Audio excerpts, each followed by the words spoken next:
Good evening, wonderful people, great Biafrans, wherever you are domiciled, wherever you are living on the face of this very planet Earth.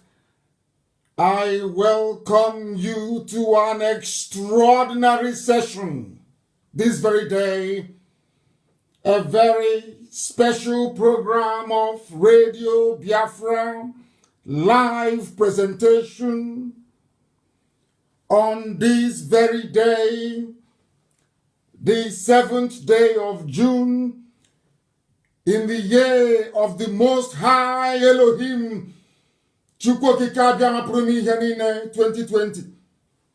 The time now is 7 minutes past 7 p.m. in Biafra land and 7 minutes past the top of the hour, regardless of where you are. That is how you know it is live. If you look on your clock right now, your wristwatch, if it is set accurately, it should be reading 8 minutes past the top of the hour.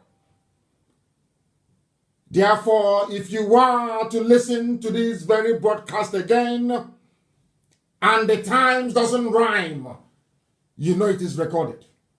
Or it's a replay, not recorded. We are not like Asarok. It is a live presentation. Humanity is at a standstill. Mankind is listening. Every important governmental agency around the world is listening to Radio Biafra this precise moment. And I will say good morning, good afternoon, good evening, and good night to those who, for them, it is midnight. I must say good night to you.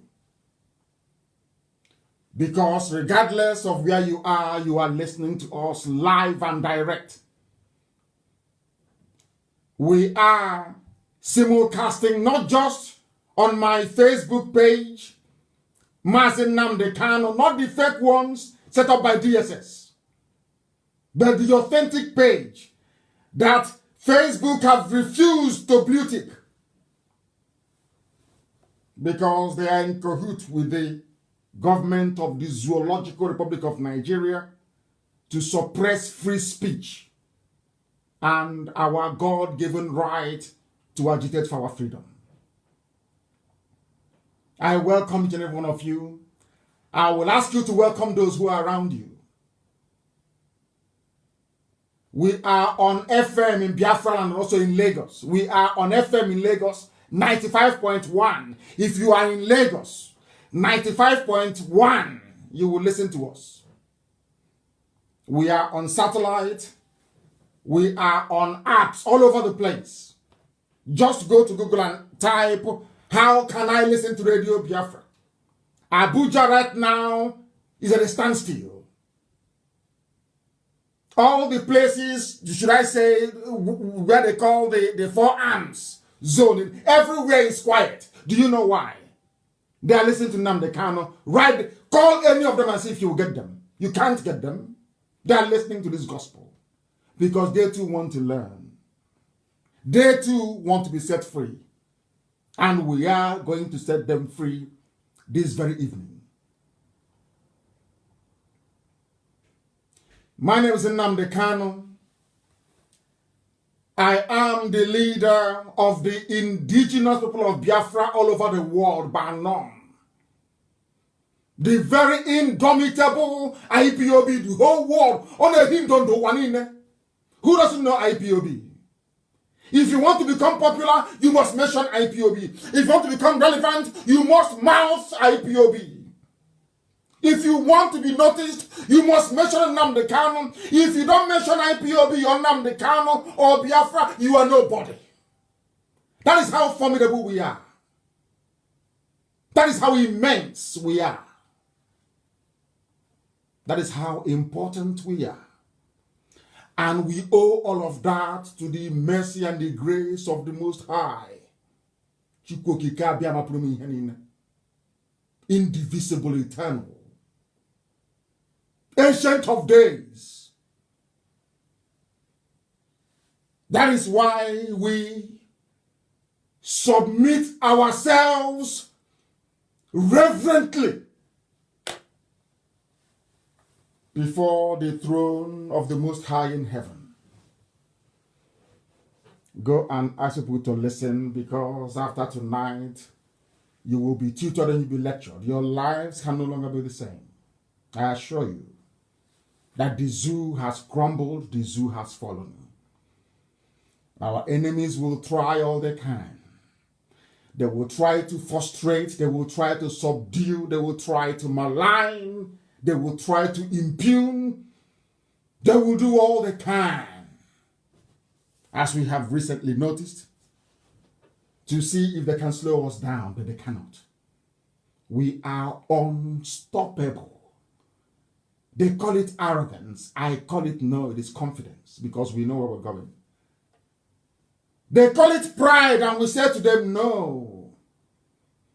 It is because we know our onions, because we understand where we are going, and we cannot be deflected. It doesn't matter what you do. It doesn't matter how many people you hire. It doesn't matter the plan you set before us. We are IPOB, Indigenous People of Biafra, the largest mass movement in the whole world. The largest in the whole, on this planet Earth, the largest in the whole world. By none. Who can stop us there? But they've not given birth to you. You don't exist. That is why they say we are arrogant. We are unstoppable, and we will cross. Jesus is dead, of course he's dead. Today we're exposing it for the whole world to know. Let's first of all give glory to whom glory is due. We must give honor to heaven,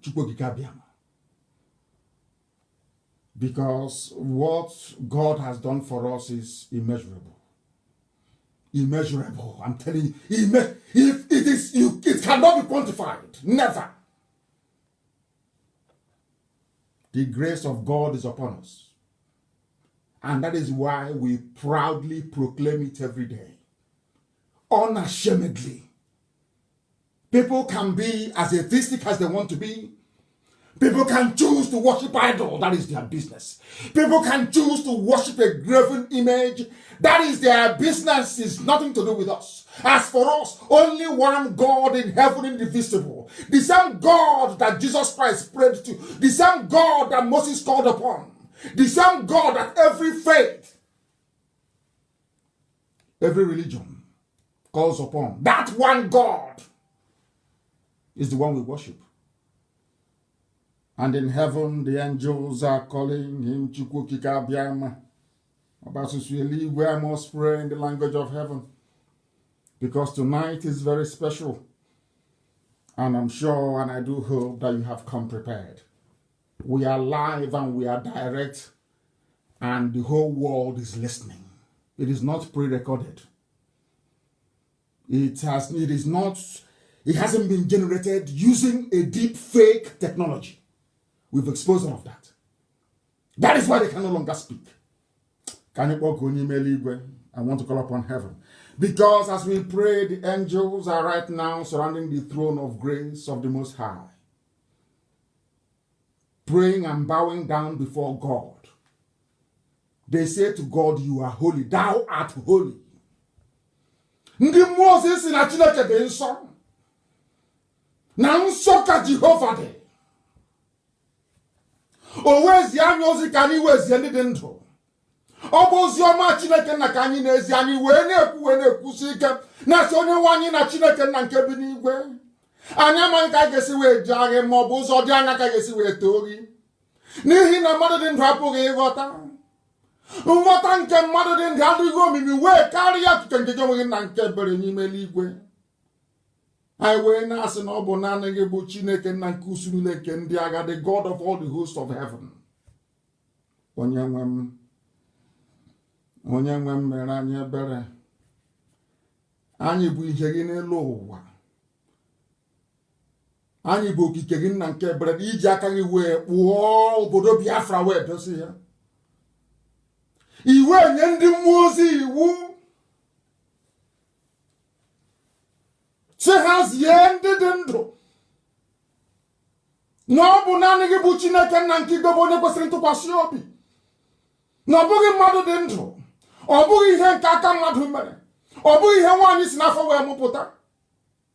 Na ndị ọbụla na-efe gị ga-efe gị n'ime mmụọ na eziokwu, n'ihi na enweghị chi ọzọ ewezụga gị. Na ọ bụ gị onwe gị si na atamahụhụ bụ obodo Ijipt wee wezụga ụmụ gị ndị nsọ bụ agbụrụ gị n'Izrel. Anyị wee na-arịọ gị, wee na-eti ya ka mkpụkọ ụwa niile wee gere wee ghọta na dịka gị onwe gị bụ nna nke ebube dị ngọzi si wee zọpụta ụmụ Izrel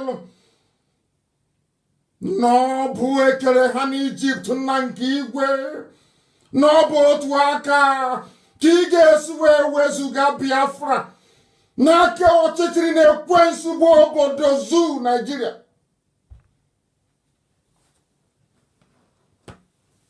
Chineke nna dị ngọzi, onye mmụọ na mmadụ na-efe, onye ebube ya sachiri ihe niile nke ya onwe ya kere eke, Chineke nna nke ndị gboo, onye na-enweghị mmalite ma n'enweghị ọgwụgwụ, ihe niile ikere eke na-akpọkwa n'isi ala nye gị. Onweghị ihe mmadụ dị ndụ bụ n'iru gị nna nke igwe, bikonu, onye na-agbaghara mmehie, onye ji ndụ mmadụ na ọbadara aka ya, onye ike ya niile na-enweghị atụ. Ọ bụ ụzọ dị anya ka anyị ga-esi wee kpụ isi ala nye gị, n'ihi na ihe niile nke anyị onwe anyị bụ ọ bụ site na amara gị na ebere gị, ngọzi gị, amara gị na ọmịiko gị. Onye nwe mbi n'igwe, biko mee ngwa ngwa ka iwe zọpụta ndị gị. Bịanụ ka iwe bọrọ anyị ọbọ, bịa n'ọsọ ọsọ ka iwe bịa nyere anyị aka. Bịakwa lee ka ha rabụ ndị iro, bịakwa ka lee nna nke ebere ndị niile bụ ndị gbara anyị okirikiri wee na-achị anyị ọchị, wee na-esu anyị imi. Dị ihere ha ga-apụta ihe, ọgba aghara n'elu ọgba aghara ka ị ga-atụkwasị ha n'isi, n'ihi na ndị dị etu a bụ ndị na-ebo anyị ebubo ụgha, bụ ndị kụnirinu nna nke ebere dị ngọzi, wee na-asị na ezumike adịghị mkpụrụ obi anyị n'ime Chineke nna. Mana anyị mana nke a bụ okwu asị. Bịakwa ka i wee chụghachi ndị etu azụ, ka ụgwọ ọlụ ha wee buru ihere nke onwe ha, n'ihi na Biafra ga-abịarịrị n'ikpebi wee n'ime eluigwe.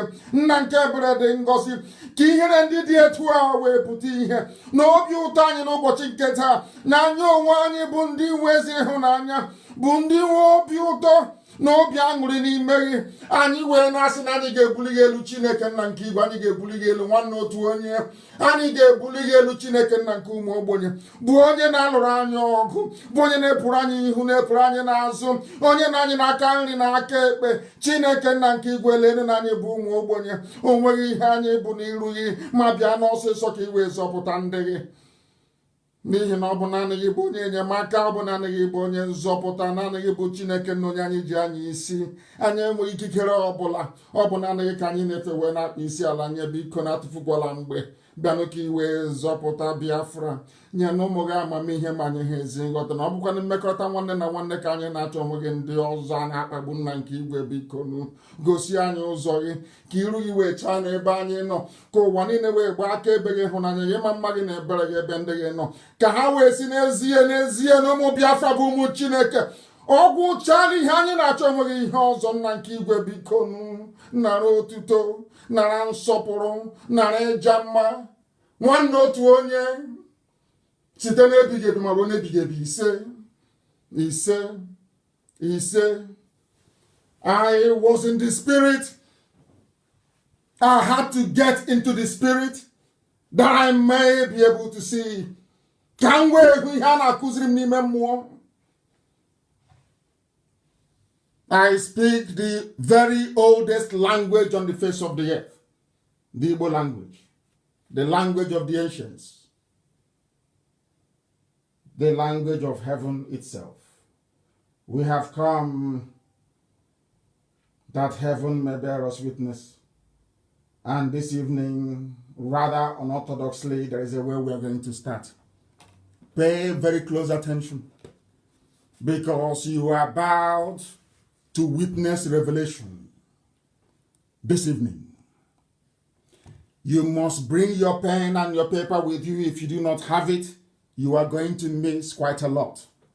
You must pay very close attention to this very gospel as I preach it this evening, or should I say, as I have been mandated by heaven to preach it. I receive my instructions direct from heaven. That is why everything I say must come to pass. Everything I proclaim must come to pass. Once I speak it, it must happen. Because darkness is wasting its time. Darkness doesn't exist. Do you know that? Darkness is only the absence of light. Once there is light, darkness will flee. Do you see where we derive our strength from? In the knowledge of the revelation that darkness does not exist. In nature, there is nothing called darkness. It is only your fear that will allow darkness to overtake you. Once you are strong and you radiate light, darkness will flee. I have a lot to get through. Please do bear with me. We shall patiently go through all these things one after the other. But I crave your indulgence. I want you to be very attentive, to listen attentively. That is why sometimes I don't broadcast a video. Because when you broadcast via an audio means alone, it allows people to conceptualize, it allows them to reason very deeply, it allows them to begin to compartmentalize ideas and to put them into context within themselves without any visual reference. Very, very critical. My mothers are listening. I need to caution myself to take it easy. Listen carefully, please. This evening we are starting with two things. One is a letter written by an emissary of the Vatican to the USA. His name is Archbishop Carlo Maria Vigano. He wrote a very powerful letter to Donald Trump. And you'll be asking yourself, what has this letter got to do with what we are doing this evening? It's it's going to let, you know me, I build a case around the foundation. That is why we are infallible. That is why anything we proclaim, anything we say has a historical base and reference. It can easily be referenced. Listen very carefully, please. A letter from the Archbishop Carlo Maria Vigano. He sent a letter to Trump. He was warning Trump about the current crisis all over the world, the coronavirus pandemic, all the riots about George Floyd, the black man tragically killed by a racist police officer. And do you know what this Archbishop said? Not minding all these things and how bad they are, that Trump is under siege. I want IPOB to understand the same thing. I want to let IPOB and all lovers of freedom, including those in Yoruba land, there are good people. Fela Nicola Kuti. May his soul rest in peace. He's a man that I revere. I didn't say I rest, I said I revere him. Before I came on air today, I heard something that I never thought possible in my life. The daughter of Abiola was on television interviewing a Janjaweed, Funtua. That's his name. He made his money by stealing. He was in MPN. He's a rogue, he's a thief. I know him very well. One of the cabals now running the zoo. The Kaduna Mafia that later metamorphosed into the Fulani Mafia. Or should I say the Fulani Cabal. They interviewed him. Do you know what Abiola's daughter said? I never in my life thought that there are Yoruba people who can actually reason the way she did. She said to Issa Funtua, do you know that my father, to compensate the Yorubas for the death of my father, that was what she said. To compensate the Yorubas for the death of my father, the Yorubas were given presidency. Why don't you do the same thing to the Igbos? I said, are you sure she's Yoruba? I wasn't very sure until the Janjaweed was responding to her. And the Janjaweed said, your father. That was when I knew that was Abiola's daughter. I said, are you sure she's Yoruba? But it turned out that she is. So there are good people that also represent the light within Yoruba land. Albeit that the evil ones are overshadowing them. That is the essence of these very fundamental bays I want to cast this evening as we proceed on this epic, I call it an epic broadcast. You must listen attentively and pick every word that I utter. It will lead you into the light and into freedom. I want to tell you that everything that is happening now is because Biafra is very close. So all the entities of darkness, they are converging. They are unleashing everything they can to see if we can be stopped or slowed down. But they have now realized that we are unstoppable. And that is their frustration. And you'll be wondering, but why, what all these things I'm talking about Biafra, what has it got to do with a letter written by an archbishop to Trump? Now, let me reveal it to you. Archbishop was writing about coronavirus, the pandemic, and George Floyd riots. He said that what we are witnessing now is an eternal spiritual struggle between the forces of good and that of evil. The same thing that is happening with Biafra. And it's a very good thing that all of a sudden, Hausa, Kanuri, Gbagi, Igbirao, Bachama, Jukun, name it. Everybody now knows that Biafra meant well. I'm using the word meant, past tense, to refer to 67, 70. Now they are now everybody now knows that Biafra meant well for them. And even today, in this contemporary time that we live in, that Biafra means well for everybody. Now they know that Biafra means well for everybody. Do you know what has been happening over the years? According to this archbishop, the struggle that Biafra was facing was not only physical but also spiritual. There are those who inhabit the realm of darkness. Their job is to make sure that light never shines. As I was going through this letter, I was astonished. I couldn't believe it. And as Elohim will always want to go before I came on air, I received a press statement from Asorok. This is, it is so fortuitous, it's unbelievable. Fortuitous, please. Those who are writing, you must reference me correctly. This is it's incredible. Before we came on air, there was a statement released by Asorok tying into everything that I was about to actually preach about this evening, starting from this very letter. Do you know what Archbishop said? He is encouraging Trump. Listen, the same way I'm encouraging IPOB and all good people, those with the spirit of Fela in Yoruba land. That Abiola's daughter, I don't know her name. I'll try and find her name. There are good people like that. Those in the mold of Paya Debanjo, those who don't change. Not those who will blow hot in the morning, in the evening they're as cold as ice water. No. Consistency is the key. It doesn't, the enemies will come. Don't see any verbal personal attack or whatever. I said, if not, that means you're not doing anything. If nobody is chasing you to arrest you, that means you're not a freedom fighter. If nobody is trying to stop what you're doing, that means that what you're doing is not effective. Do you know what the Archbishop said? Trump continued to fight the fight. You know what he said? On behalf of the children of light. That was what got me.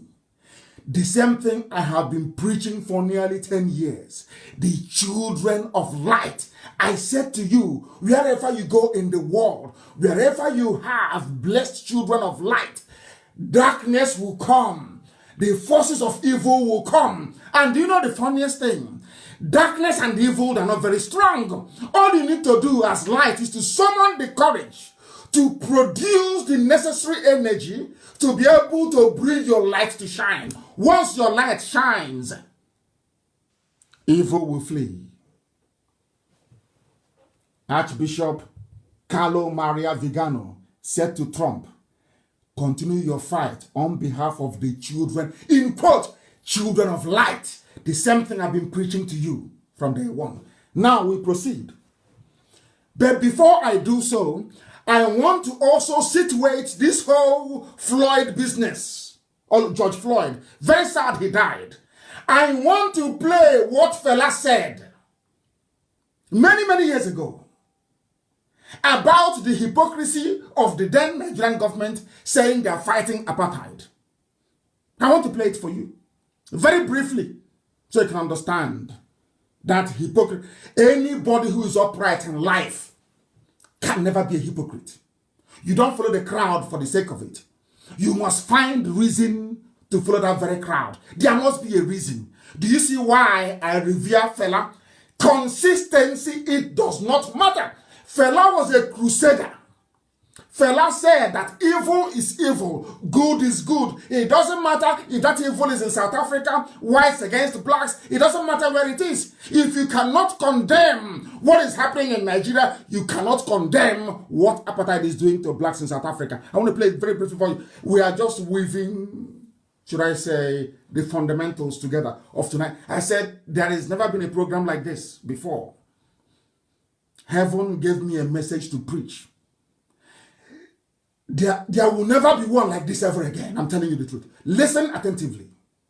Listen attentively and learn. This is Fela, a Yoruba man, mind you.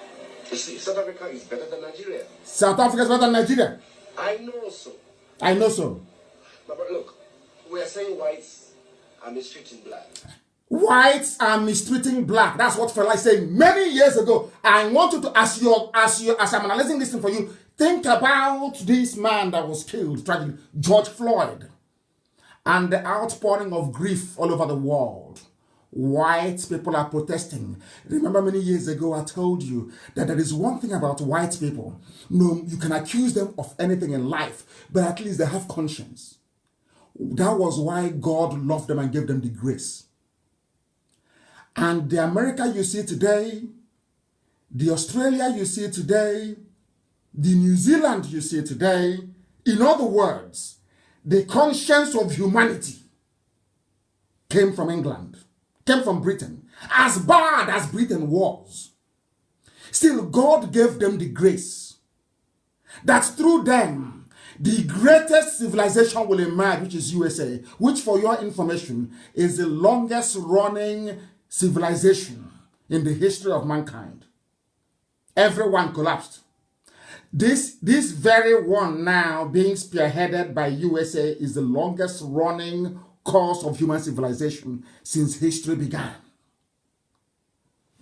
What am I trying to say? Fela said, people are dying on the streets of Lagos. Army brutality, police brutality, you don't want to discuss it. You're talking about apartheid in South Africa. The same thing with this George Floyd case. As sad as it is that George Floyd died at the hands of very uncultured beasts, that is not the reason for you to neglect what is happening in your home. Nobody has ever come out en masse to protest the killings by Fulani terrorists. No one. Families massacred. Lives lost. Villages overrun. Nobody came out in Africa to protest. Police killing innocent. I tweeted it. No one protested. But do you know one funniest thing? A white man killed a black man in America, and the white people in America are protesting. Whites in Europe are protesting. What does that tell you about a white person? Do you now see why God loves them?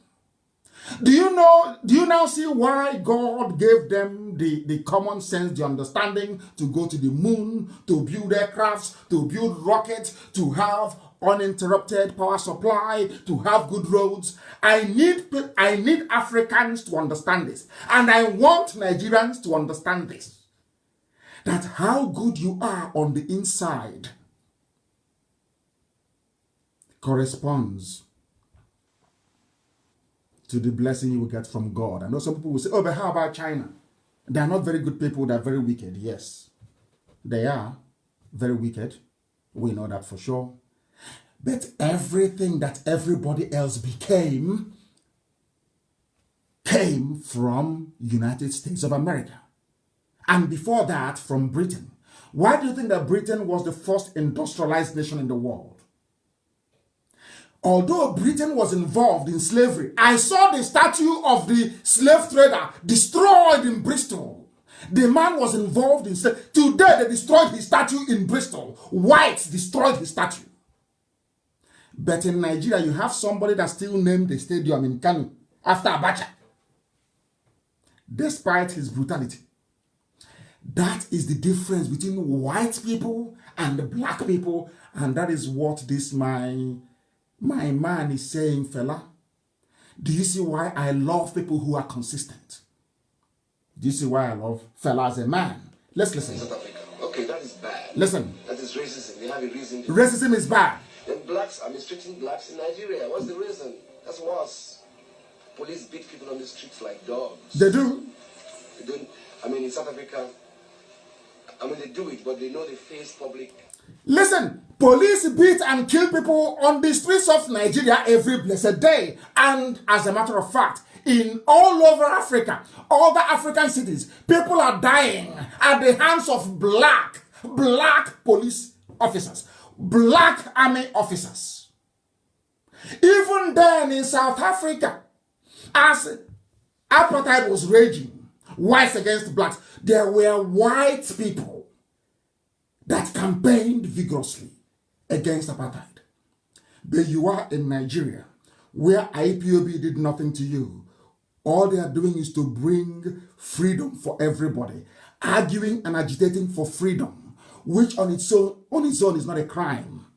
All of you kept quiet. Some of you wicked souls, we are writing and cheering the army as they were slaughtering unarmed people. That is to show how evil and wicked you are as a black person. And now you can understand why you don't have any good roads, why you don't have good hospitals, why you don't have good schools, because you are the embodiment of wickedness. And you need to repent and change from it. That is the essence of our program this evening. Fella, please. Public criticisms. So they watch themselves to do it. But in Nigeria, they say Nigeria is against apartheid. Nigeria is this, Nigeria is a good... In America, talks about Nigeria like Nigeria is the greatest African country. Great African country. But Nigeria is the worst African country. We have the worst. The worst, even then, fella was saying that Nigeria was bad. The worst African country. I'm a proud Nigerian. I'm in America. Nigeria is the giant of Africa. But they know it's all fake. All lies. This man held his ground over the years. He never changed. Consistency never changed. Fella was the same person. Never changed for anybody. He was on the side of the truth. These are the people that I respect. These are the people that I revere. These are those we honor. Now you understand how we flow. You know our philosophy. Now let me go into the letter itself. I believe that the base has come up enough. Let's start weaving and constructing on top of it this very evening. This very bishop wrote, dear Mr. President, in recent months, we have been witnessing the formation of two opposing sides that I would call biblical. The children of light and the children of darkness. I couldn't believe it. Exactly what is happening in the zoo called Nigeria between Biafra and those who love servitude and slavery. Biafra represents freedom. I said freedom for everybody. Freedom for all. A confederation. Go to your ethnic group and organize yourselves the best way you know how before the white man came.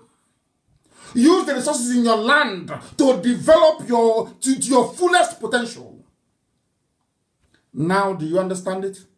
There is a war going on. You may not see it. You may not understand it between the children of light and the children of darkness. You must understand this. If you don't understand it, you remain blind. Who are the children of darkness? Those that come to you and tell you, oh, Biafra is not possible. What are you talking about? Why not one Nigeria? Who are the children of darkness? They are your pastors should I call them in Pentecostalism. Talk about one Nigeria. Anybody who says to you, pray for one Nigeria, that person automatically becomes a child of perdition, a child of darkness, a product of Lucifer. They want you to be held down in perpetual slavery. They want to hold you down in bondage. I am saying this with every clarity of mind you can ever imagine.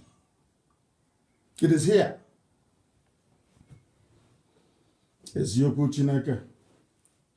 In recent months, we have been witnessing this battle, but in the zoo called Nigeria, these children of light that is in Biafra, we have been fighting darkness in Fulani since 1967. Total darkness. That is why no good roads, no good schools, no hospitals, because you are in darkness. Now the children of light, that is Biafra, we've been pulling you, telling you there are better ways to do all these things.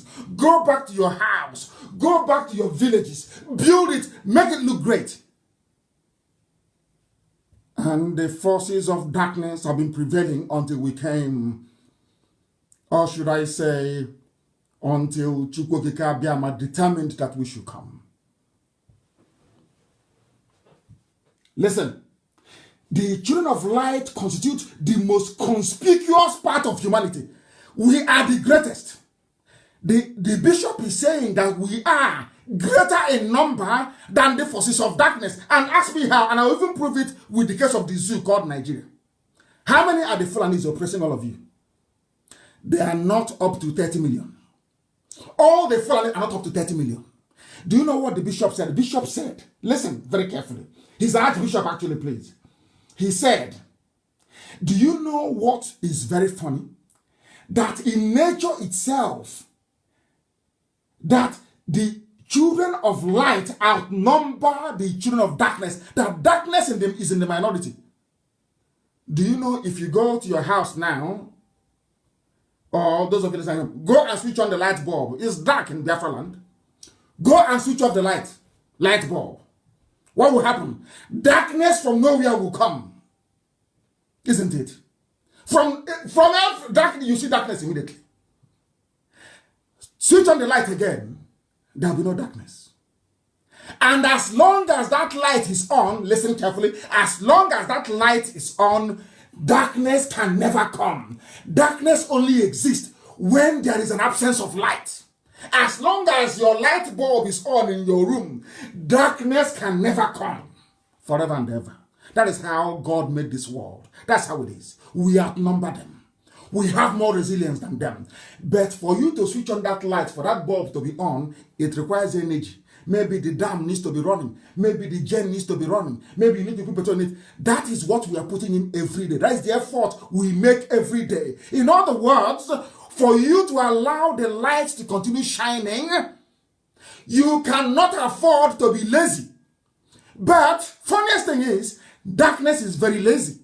And it looks for lazy people and eats them up. Now, let's say you switch on your light bulb. And the petrol in the generator finishes. Darkness will come, isn't it? If you are too lazy to go and put petrol in the generator, what happens? That darkness remains. Until you get up from your bed or your couch or your settee to do something about it, darkness remains. It will stay there, it won't go away. But any time you replenish the generator or the power generating plant decides to switch on the light, what happens? That same second, darkness will flee. Once there is light, no more, that darkness is gone. That is why, as strange as it may sound, darkness is not a natural phenomenon because it's from the devil, from Lucifer. It is not. That is why it cannot stay on its own. Because if there is light, for you to bring darkness to cover it is almost impossible. You can't. Can you cover the sun? Of course you cannot. Now you understand. And very soon now, We are at 12.7K on Facebook, which of course is even a suppressed number because they wrote a special algorithm for us. But I can assure you, before I get to the really juicy part of this broadcast, they'll push us down to maybe 5,000, but it doesn't matter. People are listening all over the world, on YouTube, on every app that is known to man. We are on satellite, and we're also on FM. So it doesn't matter what they do. Now we continue. Do you know what they said? They said these forces of darkness, like the Clintons and all the rest of them, they hold strategic positions in government. They are in politics. They are in the economy. And they're also in the media, like Channels TV. That devil is everywhere. It's everywhere. This is a letter written by an archbishop to Trump that I'm using to form the basis of our program this very evening. Do you know what happens? On the other hand, these very two opposing forces, they have a biblical nature.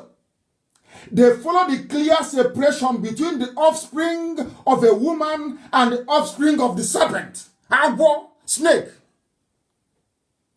There is a difference between a man born by a woman and a man born by a serpent, or those led by vultures. Do you know that the Fulanis only managed to leave the foothills of the Futajalon when the vulture arrived? Udele. Vulture led them out of the foothills of Futajalon. Are you aware of that? The Fulani race. If they have an emblem, it will be a vulture. Udele. Are you aware of that? You people, you don't. There are many things that a lot of people don't know. A lot, but I will teach you here. Or Elohim will teach you through me, not me. There are those who, although they have 1,000 defects and weaknesses, are motivated by the desire to do good. Are you following? IPOB? Listen carefully, let me repeat. This Archbishop, Roman Catholic Archbishop, he said, although they have 1,000 defects and weaknesses, they don't have to be perfect. You don't have to be.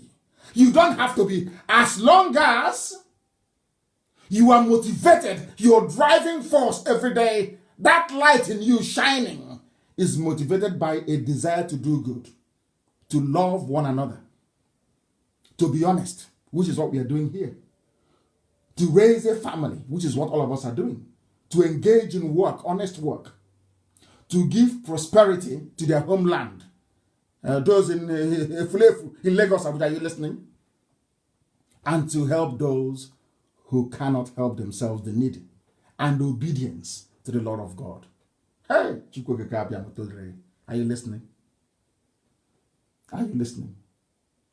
On the other hand, there are those who serve themselves, those who award contracts to their family members. The Kiaris, they are in NNPC. The Buharis, they are in NNPC. Everywhere, Sovereign Wealth Fund. Fulani, Alamajiri. No, so that's a Janjaweed, because Alamajiri is actually is more Hausa. Janjaweedism is what belongs to the Fulani. They serve themselves. They have no moral principles. They want to demolish families, as they are doing now right now in the zoo. This is a letter unconnected to Biafra land, unconnected to Nigeria. But do you see how it is resonating with everything happening? Because this peace is timeless. It is eternal. It's like the scripture. Now listen, please.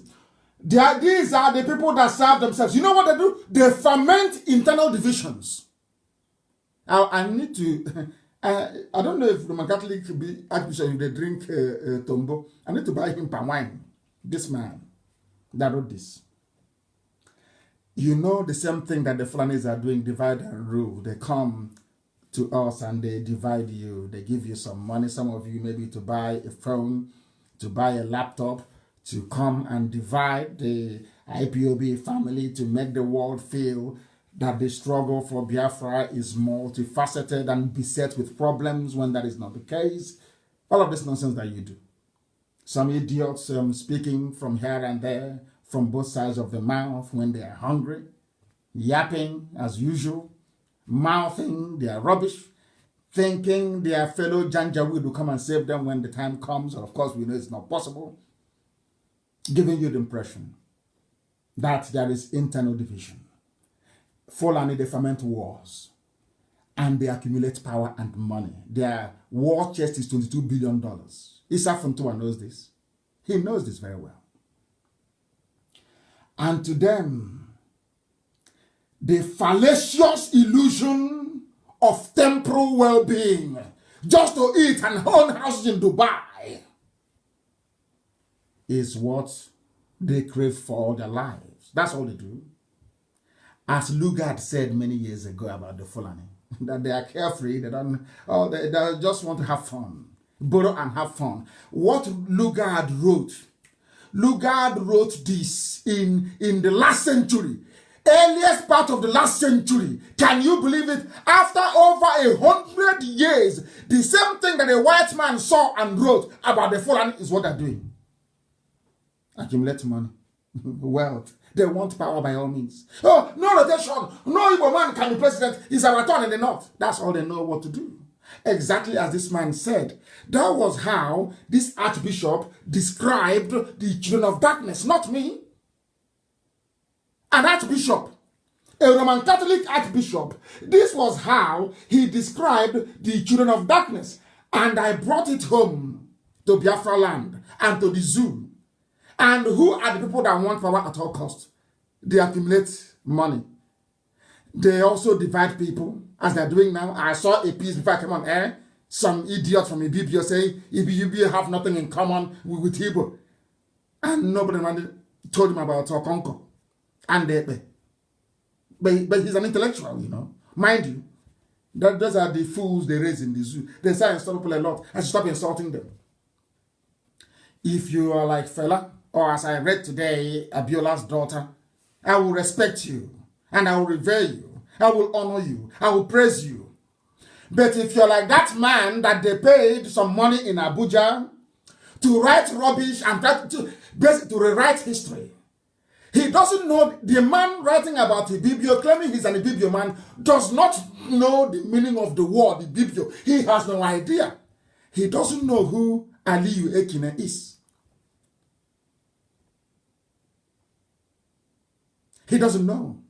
It was an Ibibio man that met me in London in the year 1998 at Waterloo Station. Dr. Aliyu Ekine, the daughter is Soraki. Go and Google her. Soraki, S-O-R-A-K-I. Soraki Ekine. Go and Google her. The Ibibio from Akwa Ibom. The father worked for Gowon. The man begged me, you know, everything that I do in life, I have a witness. I always have a witness. There was a man, a retired London police officer, Chukudumi Kazo. Chukudumi Kazo took me to go and see Dr. Aliyu Ekine, an Ibibio man. He is an Ibibio man. He was begging me, saying, do everything you can to restore Biafra. I was a fool. If you ask Soraki Ekine, she will tell you, my father's greatest wish in life was to see Biafra. Ibibio man, learned.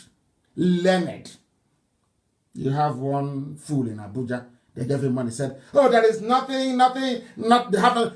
Do you know, you are in Abuja? How can you be in Okonko? From Abuja? Do they have Okonko in Gwagwalada? Or in Ashokoro? Do they have a dance in Ashokoro? So you don't know.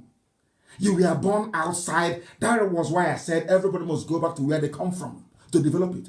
You were born outside. The only thing tying you to Biafra land, to Ibibio, is just your name. You know nothing about our culture. You travel from Abuja, maybe you go to London, you go to New York, and you come back, you stop over in Lagos. You know nothing about the village. When you come to the village on the 24th of December, and you go back to Abuja on the 3rd of January. You know nothing. You're not in any of the fraternities. You know nothing about Hepe. You don't know about Hepo. You know nothing about Okonko. And you claim you're from Ibibio. Can't you see how useless your life is? With all that nonsense you wrote for nearly 2 weeks. Only 5 sentences, and you go back to the drawing board and see how foolish you are. The meaning of the word Ibibio means Ibonta. Junior Igbo, that's the meaning of the word Ibibio. If you don't know, you claim you're from Ibibio, you don't know the meaning of your own name. What a shame. And you're busy. And funny enough, Premium Times carried it. Every zoo paper carried it. These are the people that this Archbishop Carlo Maria Vigano is talking about, that the children of darkness are everywhere, even in the media. I told you tonight will not be like any other. Didn't I tell you? We must continue. We have to continue. We need to continue. And now, let me tell you, to complete this whole thing, I saw this very press statement. Powerful sent it to me before I came on air. It's called State House Press Release. From their so-called presidency without president, presidency without vice president. Listen carefully, please. Let me read for you what Nigerian government Aisha wrote before I came on air. State House press release. IPOB, self-proclaimed Jews using Christianity to wage war against the Nigerian state. That's the headline of the press release. What did they say about children of darkness? They divide. They said Jews claiming they are saving Christians. Understand this. Now I want to educate everybody who is listening, especially Nigerians, that Judaism is the mother of all religions. That depends on the book, the people of the book. Judaism, Moshe, that is Moses in the Bible, laid the groundwork for Apostolic Church, Anglican Church, Roman Catholic Church, Church of God of Latter-day, Church of Jesus Christ of Latter-day Saints, or whatever they call it, Assemblies of God, Christ Embassy, even Satan's Embassy, all this, everything that you go to, every church you go to, you owe it to Judaism. Judaism is the granddaddy of everybody. Everybody. Judaism is the pinnacle. Started it. Before, they were called Judeo-Christians because everything that Christians refer to in the New Testament, they got from the Old Testament. The Torah and the books of the prophets. Isn't it? Without Judaism, there will be no Christianity. Without Christianity, there will be no Islam. Islam copied Christianity. In fact, Islam is a carbon copy of Roman Catholicism. The revelation that Prophet Muhammad saw was from Angel Gabriel. The revelation received by Moses at the place of the burning bush is from God himself. God said, I am that I am. When Moses said to God, who do I tell them sent me? He said, tell them that I am that I am sent you. If you ask Muhammad who sent you, Muhammad will tell you Angel Gabriel saw him. And who created Angel Gabriel if not God in heaven? Are you following? Everybody, regardless of who you are a Jew. Both Islam, both Christianity, you are a Jew. The same thing that within Christendom, everybody is a Catholic. There is a creed that used to be said in Anglican Church when we were small. We pledge allegiance to the Catholic Church. The creed, go to any Anglican church and look at the creed. It's called Catholicism. Catholic creed. That's what it's called. That umbilical cord can never be broken. Do you understand it? Everybody is a Jew, including Prophet Muhammad. He's a Jew, copied from Judaism, came to the temple of God in Jerusalem, where they built the dome on the rock. That centerpiece of Jerusalem, the dome on the rock, in reverence to Judaism. Prophet Muhammad left Arabia to come to pay homage to the God of Israel. And inside that very temple of the God of Israel, they built the Al-Aqsa Mosque. Inside that same temple of Solomon in Jerusalem, rebuilt by King Herod, all the Christians of Europe fought many wars for many years to go there to receive legitimacy. Without Judaism, there will be no Christianity. Without Christianity, there will be no Islam. All this nonsensical garbage, people are, is because they want to better themselves at the expense of knowledge. Do you understand? Look at what the Muslims pray with. Is it not chaplet? Look at it. That thing they pray with. Is it not chaplet? Look at the way the women dress. It's not the same way that the Catholic women dress. Is it not the same way? I'm asking. Prophet Muhammad's first wife was a Roman Catholic sister. So you don't know that Muhammad married a Christian, a Roman Catholic? So you're not aware? And they will come to distract you. They are the children of darkness. That is their job, to take you away from the path that will lead you into light, into darkness. That is what Nigerian media have been doing, because they represent darkness. That is why nothing is moving in the zoo called Nigeria, because all of them are in it together. Children of perdition, children of darkness, and we are in constant battle with them because we represent the light. That's what the bishop said. Let me read what they wrote from the presidency. They want to divide us by telling you, oh, it's Judaism. Nnamdi Kanu is practicing Judaism. IPOB is Judaism. Therefore, they're rubbish. Without Judaism, no Christianity. Almost every gospel in the Holy Book made reference to the book of Psalm in the Old Testament. What is Judaism? Old Testament. What is Christianity? New Testament. That's all. Combine them till it becomes a Bible. Isn't it? So, but now you see how divisive the Fulani are. They want to divide us. You know, in other words, tell you, oh, if you're a Christian, oh, don't mind them. Oh, they are practicing Judaism, so they cannot fight for you. So the people now, I'm sure, George Lloyd, that died in America, or Lloyd George. So people fighting for him are people that went to Black Episcopal Church in America, or Black Pentecostal Church. So people campaigning for him in Norway, in Denmark, they go to his church. Do you see how a black man reasons in Africa? Now, instead of you to say, oh, IPOB is fighting for me, I'm a Christian in Southern Kaduna, they want you to think that only a Christian can fight for a Christian. Do you see how divisive they are?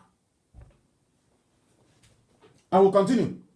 IPOB, self-proclaimed Jews, that we are self-proclaimed. We are all Jews. Everybody is. You are. Everybody is. Once you believe in one God, one indivisible God in heaven, you're a Jew. One God. Because the person that received that revelation is Moshe. The only person that was only one, he said, who said is I am that I am. Go and tell Pharaoh, I am that I am. I have no name that man can pronounce. If you believe in one God, we call him Chukwu. Chukwu Kika Abiyama, the supreme God, the creator of the heavens and the earth. Through his work, we know him. Abiyama, I come close, you know him. All of you are Jews, everybody is, for your information. Then are the people who didn't go to school, talking, writing rubbish every day. Oh, they're practicing Judaism. We are the original seed, the original from the beginning. Forget the nonsense the Europeans gave you. Because here we speak the truth. Always.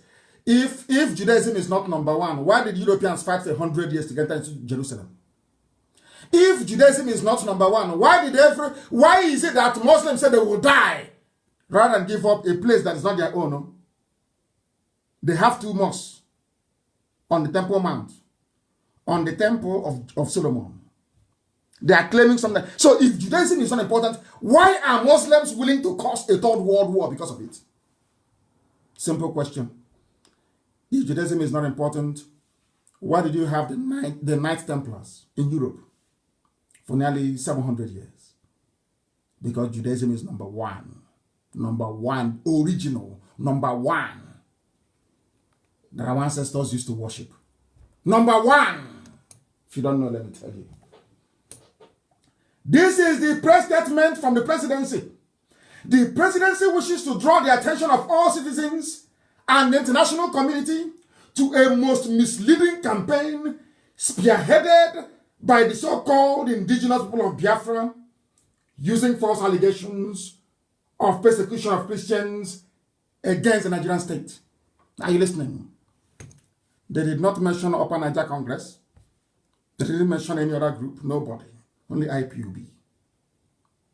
Can you hear it from the presidency? Do you know why they're complaining? Because tomorrow now, one idiot will come and say, oh, it's us that did it. I was in Washington. But I've been telling you from day one, there are some diplomatic moves we are making that the eyes cannot see. That very soon you will see it, and this is the result. The world is now calling them every day, saying, what are you doing? This is what IPOB is telling us. And now they are responding, telling the international community that the so-called are no longer proscribed. Can you see how all of a sudden IPOB is no longer a terrorist group to them? Before, Guy Bashir who would say the proscribed, the terrorists and proscribed, illegal, illegitimate IPOB. All that is gone. It now belongs to the past. What it's now saying is the so-called indigenous people of Biafra using false allegations of persecution of Christians against the Nigerian state. A very deep, please, Amaka, please release the press release. Put it everywhere. Powerful, send it to Amaka so they can put it everywhere so they can read it yourself. A very deep and wide investigation by an agency of the Nigerian government working with international partners have made us become aware that there are two interconnected campaigns being run concurrently by Umu Chineke, children of light IPOB in this regard. That's why the zoo is collapsing. It's gone, completely gone. People play with IPOB at their peril. You don't know who we are. We destroyed Nigeria. Talk less of another security guard. Somebody said to me once, I am used to counting in millions, so what is thousands to me? We bring down people that think they cannot be brought down. We destroyed Buhari. We destroyed Abakari. And Aisha is on the run. Where is Buratai? We destroyed people who are men. Talk us ordinary guard. In the night, we touch on checking the pipe to see if there's any leakage of kerosene. You want IPOB to remember you, to talk about you, so they can give you more money. Okay. It's only a pin. If you want to deflate a balloon, you don't use a sledgehammer. You don't use a rod. You don't use a plank. It's not that tiny pin, you can't see it. You put it on the bell of boom or wash it in. Easy. People talking rubbish. You say this is who we are. This is how formidable we are. And we are holding them in a bad place. We have no time for idiots. Your distractions have no time for it. Our eyes are on the juggler. I will decapitate Nigeria. I will destroy Nigeria completely. As a complete destruction, I said, let me report, I said, by the time I finish with Nigeria, the name Nigeria won't exist. They removed Biafra from history textbooks and geography. By the time Nnamdi Kanu is done with Nigeria, back is up, the name Nigeria will no longer exist. The zoo is finished. Asura went on to say that IPOB is using the cover of Christianity and calling for a U.S. special envoy. IPOB is calling for a U.S. special envoy. Not any other person. Not another group of people. Hey, you people in IPOB, you don't know who you are. You don't know the waves you're making all over the world. You don't know how strong you are. You have no idea. You have no idea how powerful you have no clue. You are being discussed in every government. Even, do you know the funniest thing? Even in the midst of COVID-19. You know, when Chukwuka Biama set us up to go and fight this battle, do you know what God said to me? I will make this journey very, very hard for you.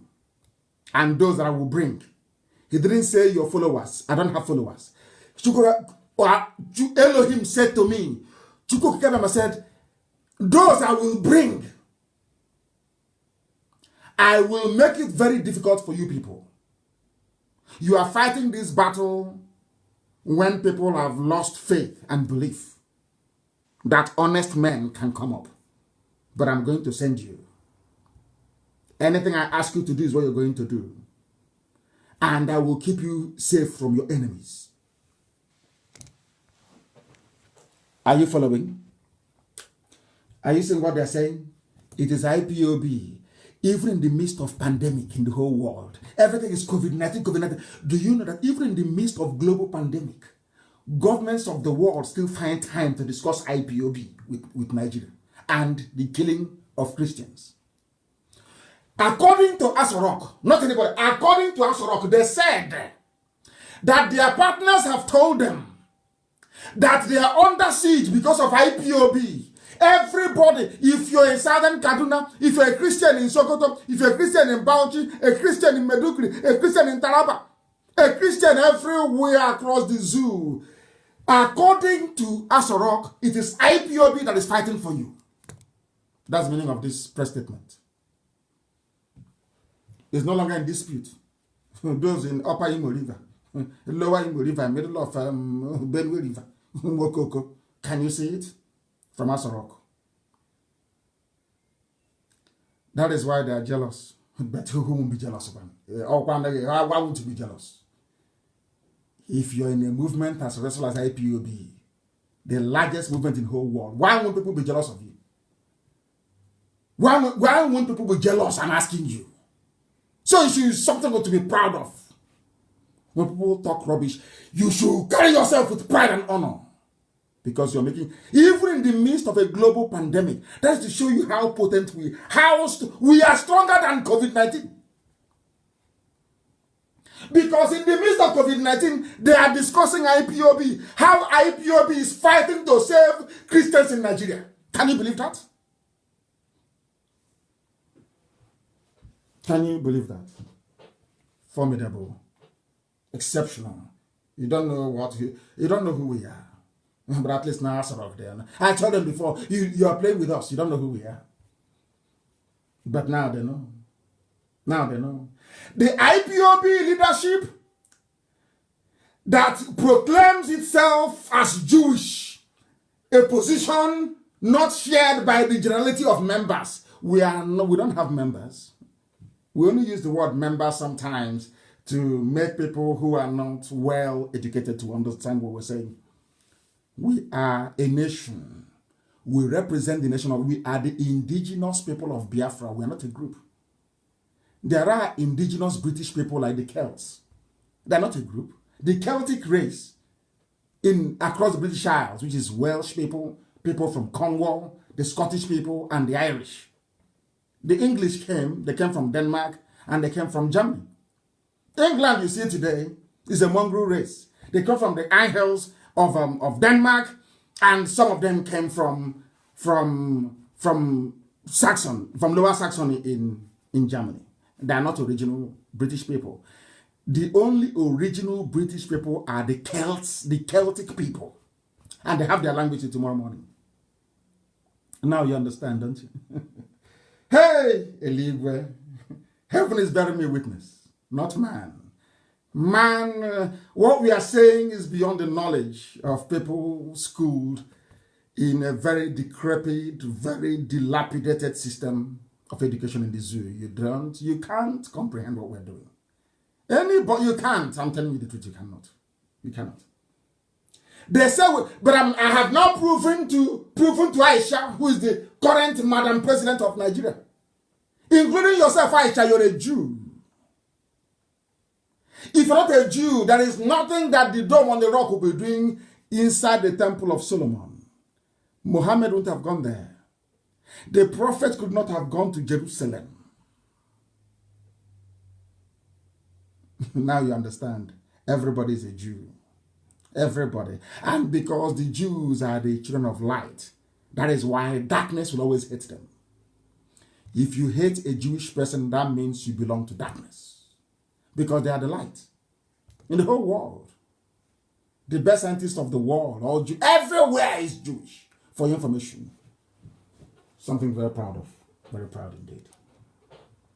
For reasons of convenience, he claims, they're not referring to me, he claims, no longer IPOB, they are not referring to me. For reasons of convenience, he claims to have an interest in the welfare of Christians. They're talking about me. He claims. They don't want to say Nnamdi Kanu, he said he claims. And Alagozuni, let's leave them and wait for the burial. They're finished. They're finished. Let me tell you that this subterfuge and misinformation by the Fulani Janjaweed is how they operate. They think now it's like before. See, it's an online country. You're on Facebook, you're online. I warned you last week, they want you to leave social media so they can occupy it and keep lying against you. That's why I said, I want every Biafran to, I've been telling you this, Facebook and Twitter, very, very critical. Let's fight this battle. We are the light, they are the darkness. Darkness has never defeated light before because darkness doesn't exist in nature. Darkness only exists due to the absence of light. And we are the light. And we are alive. As long as we are alive and we are radiating these photons. It's called a photon, please. The thing that carries light. There is no way that darkness can prevail. We need to, all of us, tell your sisters and your brothers, everybody, they must be on social media fighting for the freedom of everybody. And fighting oppression wherever we see them. I'm like, fella, I see evil and I call it out. Once it is evil, I must tell you what you're doing is evil. It doesn't matter the country you belong to. I will tell you. Slaughtering of Christians of Hausa extraction in southern Kaduna is evil. That is what I condemn. I condemn it. This entirety. Going to Jos and slaughtering Christians. I don't like it. And I will campaign against it. It doesn't matter that these people all conspired against Biafra. It doesn't matter. I am not a child. I'm not a child. I have forgiven them. I want everybody in Nigeria to be free. Even including some of the poor Fulani people. I want them to be free as well. I'm not against anyone. I am against the forces of darkness. That's all. Not against people who are working very hard and suffering on a day-to-day basis, trying to eke out a living. Please listen. The two central planks upon which the Fulani Janjaweed campaigned and took power from Jonathan was the inviolability of that very zoo called Nigeria, which now Boko Haram have now taken over some areas. And nobody's talking. But somebody spoke. Albeit from PDP, but somebody spoke. Insecurity. Remember, I traveled to Sweden. I went to Swedish national television again to be interviewed by a journalist in Sweden. People don't know how far we have gone for the sake of Biafra. And somebody staying somewhere and molding a bit of block. One room in a hotel. He wants to finish one. He's building a 20-bedroom hotel.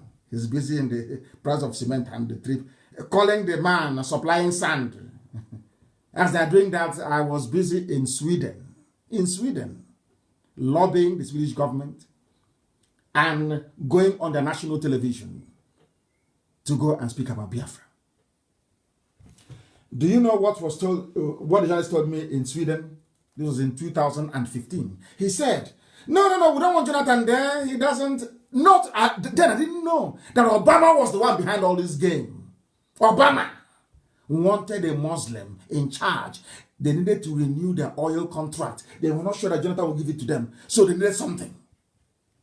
The Yoruba said they were angry that they didn't have or hold that many positions in positions that would only benefit them, or not the whole of Yoruba race, so mind you. They didn't have enough positions in Jonathan's administration. Because of that, they were going to bring it down. But as I've told you before, a Yoruba Muslim will always align with the Fulani in the north. That is how it is. A Biafran Muslim will always align with the Fulani in the north. Some of you have forgotten that when Obama, a whole president of the USA, traveled to Saudi Arabia, he bowed before the king of Saudi Arabia, the most powerful country in the world, their leader, bowing before people that produce nothing and that make nothing, that import everything. What does that tell you?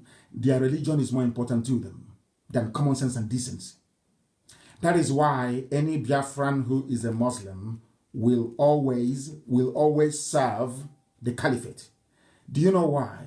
Because the supreme leader of Islam, of Muslims in Nigeria, is the Fulani man, the Sultan of Sokoto. Does that make sense to you now?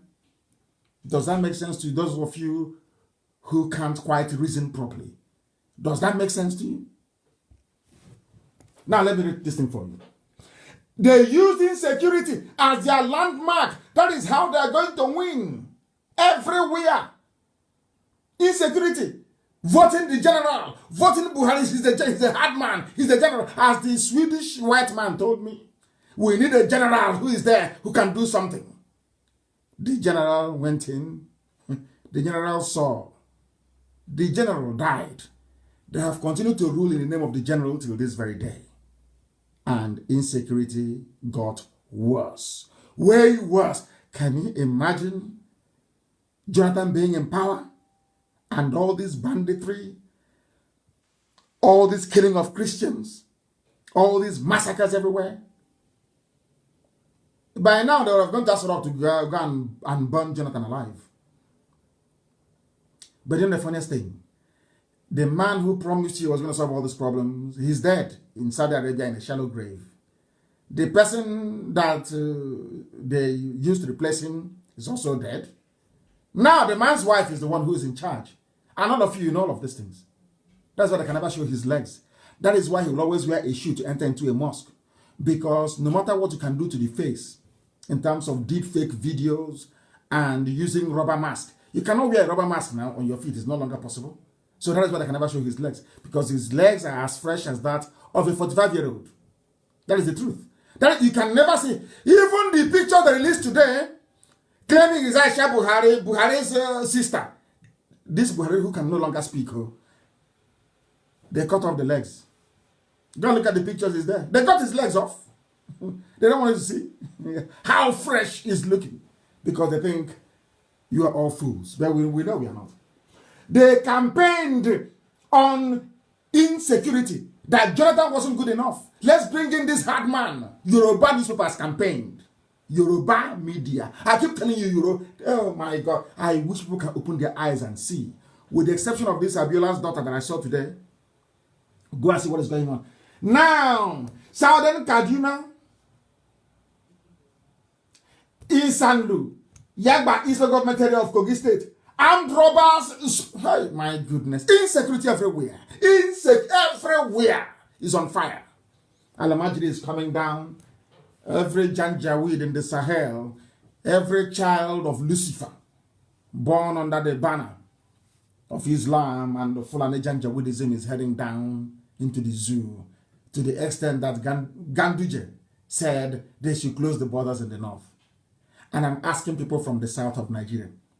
When I say that, you say I'm insulting you, but I just want to bring to light how stupid all of you are in the south, by which I mean Biafrans and Yorubas alike. Do you see how foolish you are? They close your own borders in the south, but in the north, all their borders are open, and you can't think, you cannot reason, you can't ask yourself questions. Because all of you are afraid. Or should I say, 48% of Yorubas are Muslims. That's the problem. Even their pastors. Yeah, their pastors performing miracles in the name of Jesus Christ. Or so they claim. They were once Muslims. But when they saw that there's a lot of money to be made in Christianity, they all jumped in. So you don't know they're all Muslims?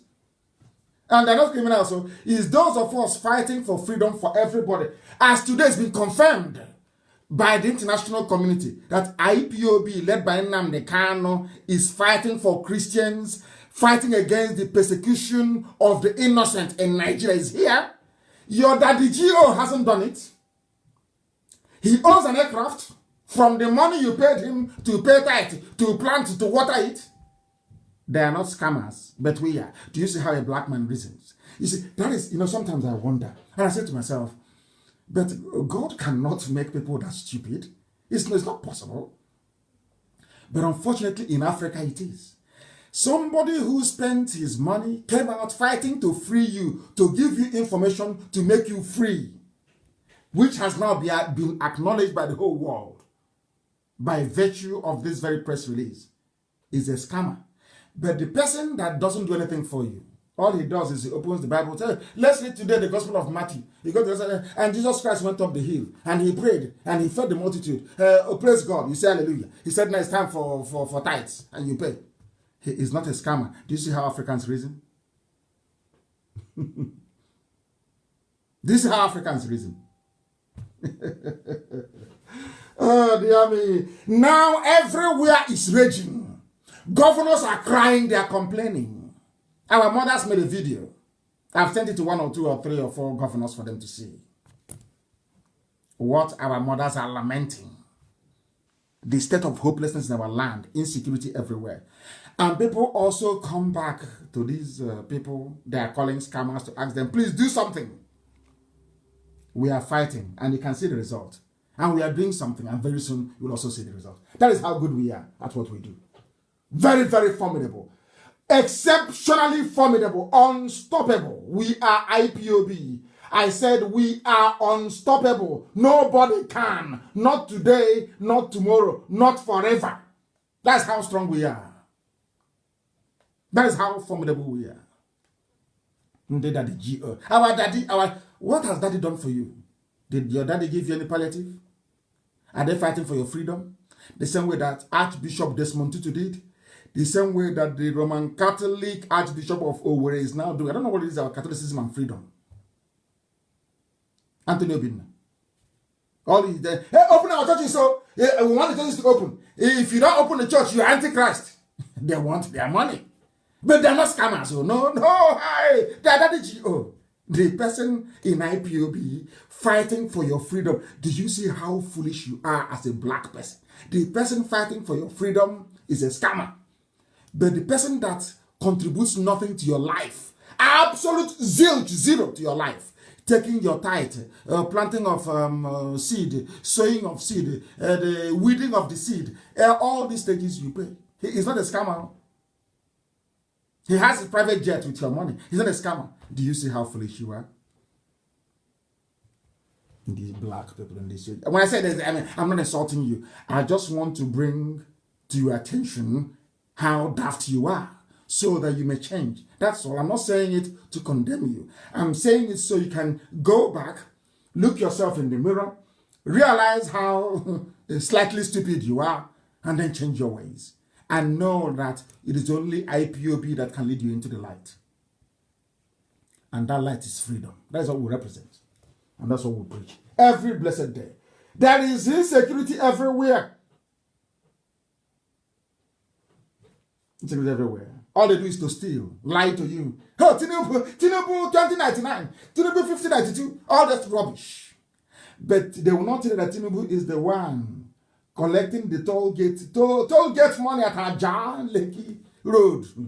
His toll gate, Tinubu, toll gate, Tinubu, in his pocket. Jagaban. He's for our president, is Tinubu. Toll gate from you. He is not a scammer. He is not a fraud. Do you see how foolish you are as a black person in the zoo called Nigeria? Tinubu is not he's a presidential material. A thief is a presidential material. Those who are campaigning and fighting for you to have 24 hours electricity, to have good roads, good hospitals, for you to be able to run your lives the way you want, the way to make meaning to you.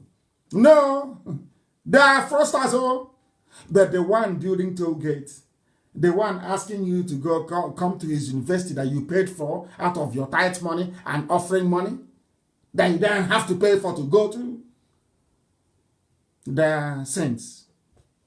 And you're telling me you're well mentally. I very much doubt it. This is a live presentation of Radio Biafra. We are live and direct, and the whole world is listening. The whole world is listening, and I'm going to shock the zoo this night. I want to let the Fulani Janjaweed know this. I want to let Aisha, because Aisha is the one now who's the madam de facto president. She is the one in charge. Aisha, this is her third boyfriend that she's using now to be wearing the mask of the husband. That is the truth. One day you thank me for it. I was telling you before that Asorok was empty. There is no president. They are all gone. You said no. Now that Shoika have said it, you may be able to listen. I posted it. I can't lie. I am under divine instruction. And I can't lie. What am I lying for? And I'm at to ask you, I think I tell you the truth. When I told you that Buhari was dead, Asorok is empty, you didn't believe me? Till today, I'm asking you, where is Buratai? Have you heard from him? Where is Osibajo? Have you heard from him? Have you heard from any of them? his only video. He was in a conference call. He attended meeting of Elcomop. He was here. He was. Have you seen him? Yoruba, have you seen your son? Everything I tell you is gospel. It's your Chineke. Now listen to me very carefully. I'm about to reveal the plans of the caliphate, so you understand the way they operate. Now, anywhere you see a lorry broken down, Dangote lorry, they take off the tire, it's broken down. That place is a place where they have used to supply arms to the Janjaweed in the forest. Anywhere you see any broken down Dangote truck in the south, go into the bushes. The Fulanis are there. The arms are there. We know. We found them. But I cannot tell you what we are doing with it. We have their arms for your information. Right today. What's the talking about? Today's date is Sunday the 7th of June. Today is Sunday the 7th of June. 28 minutes to 9 p.m. in Biafra land, GMT. Sometimes we ask GMT. I'm telling you this. We have recovered some guns from them. Write it down so in the future you reference today's date and what I told you. Anywhere you see a Dangote truck broken down, is no longer working, they're changing the tire, they're fixing the engine, that same place, watch very carefully. You will see Okada, you see motorbikes come and go. Motorbikes will come and go. They are taking arms into the bushes, into the forest. Therefore, Dangote is a part and parcel of this jihadi conquest of the South. And Yoruba, you are in trouble. Yoruba, hey, serious trouble, I'm telling you this. Now, anytime there is a breakdown problem with a lorry, Dangote, especially from the north, they are distributing weapons.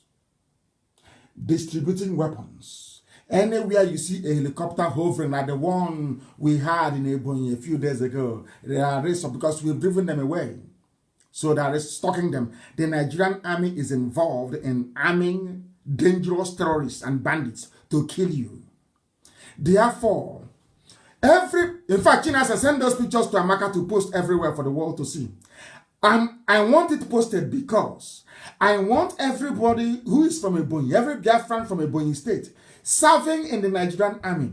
I want to let you know that that same Nigerian army is busy, as you're fighting Boko Haram in Meduguri, in Adamawa, in Taraba, in Yobe. The same army you're wearing their uniform, doing Oshebe with, they are supplying their brothers, their terrorists to take over your village, to kill your mother, to kill your father, to kill your relatives.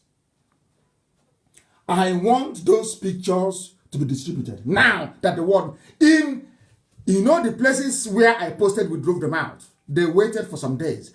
They started to resupply them with arms. We have it, helicopter, Nigerian army, in Ebonyi state. In Ebonyi.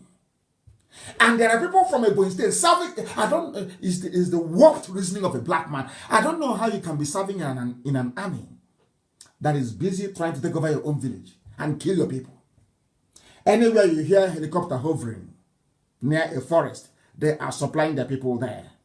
That is the preferred method of the governor of Kaduna State, Nasser El-Rufai. That's the method. And as I told you, he is part and parcel of the Janjaweed Brigade, those seeking to conquer the whole South. Anywhere, as I told you before, Iguacha is important for them, River State, where they have their main saboteurs. River State, they need it at all cost. I said at all cost. Some of you don't know the battles that Wike is fighting. You have no idea. If you know the battles that man is fighting, I'm telling you, if you see him, you bow for him. The man is fighting a battle with demons everywhere. Fulani wants to take over, do you call it River State so people can hear? They want to take over River State at all cost and by every means. I said at all cost. They have brought out their people to confuse you. They need it. That was why they got that idiot to write and say, oh, Ibibia is not my happiness now is that people have now discovered where they come from. He didn't say Niger Delta. See how we killed off the whole Niger Delta nonsense. No longer Niger Delta. You know, if it's we Niger Deltans. We have killed off that rubbish. Answer your name. What is your name? Ibibio. So we can know you. What is your name? Igbo. So we can know you when we are talking. What is your name? I'm a job. So we can know who you are when we're talking to you. They want Igbocha to go because they need the oil. They are very lazy children of darkness. They don't go to work. They have nothing. For them to continue to have access to the oil and the oil revenue, they need to maintain their stranglehold on power. And the Igbocha is critical. Now you know. People advising us. I spoke to a very high-ranking security officer, and they said every home must get a double barrel. I spoke to a high-ranking person in the army, a Hausa man. You won't believe it. After telling me how great they think what I'm doing is, that they couldn't, them as Hausas cannot believe that a Biafran can be fighting for them. A Hausa military officer is telling me this. Oh dear me. He said to me, tell your people everybody must go and get a double barrel. Because they are coming. In fact, not that they're in the bushes already, they're going to pour out very soon. The more, you know what the man said to me? An Hausa top ranking army, you know what he said to me? The closer you get to revealing what is inside that rock, now people know. He said to me, now, he said before, when you were struggling all these years, you have not passed 60%. You know what he said to me? On Thursday, now, 65% of the people of the North now know that what you're saying is true. That is no longer. And I asked him pointedly, as an army officer, you are Hausa. Is there any Buhari in Asorok? He said no. There's no Buhari there. I was a man. He said to me, it's very ironic. We are looking up to a Biafra now to save Hausa people. Oh dear. Oh dear. He said to me, go to the radio and tell your people, everybody must buy a double barrel and keep it with you when you're sleeping. Because they are coming. It's the plan of the government. As they are diverting your attention. Oh, we even won. Igbo presidency. That presidency. Go and register. Join political party. All diversionary things designed to take your eyes away from the threat and the danger. Which is the Fulani people in our bushes. They have come to take over our land. Listen very carefully. Those that said that the zoo is indivisible, has it not divided already by itself? That somebody can come and some people making the argument that, oh, you cannot come out and say, oh, the presidency is your turn. The same people that when Jonathan was there, they kept saying, it's our turn, it's our turn, it's our turn. All of a sudden, they are now in power, like the Islamic Brotherhood always does. You know, the Islamic extremists, they always go to polls to go and win election. Once they get into power, they now tell you about Islam and Sharia, that there should be no election anymore. That's what they have done.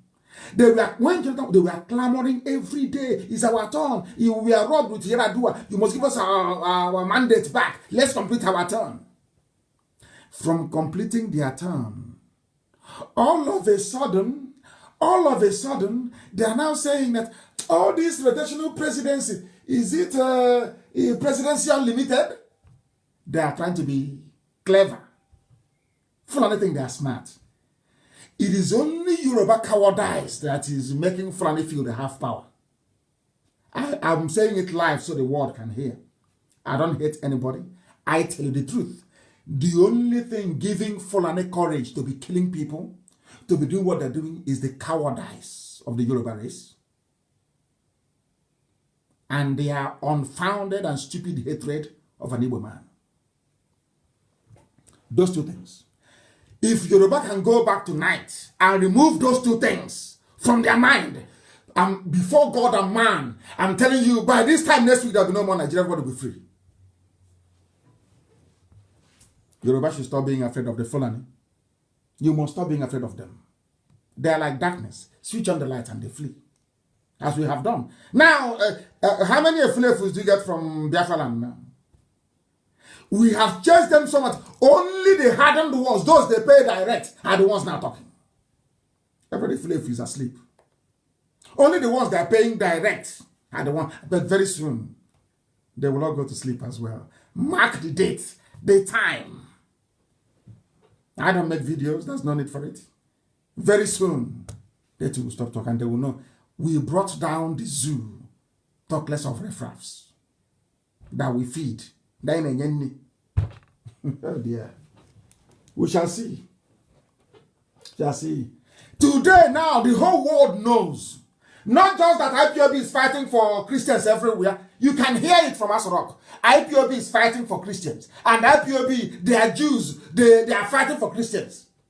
Are you listening? Because we want the good of everybody. Of everybody. Of everybody. Now listen. You know that in Islam, you don't wear shoes to enter the mosque. We know that very well. Everybody knows that. Not even socks. You do ablution and you go in and you pray, you come out.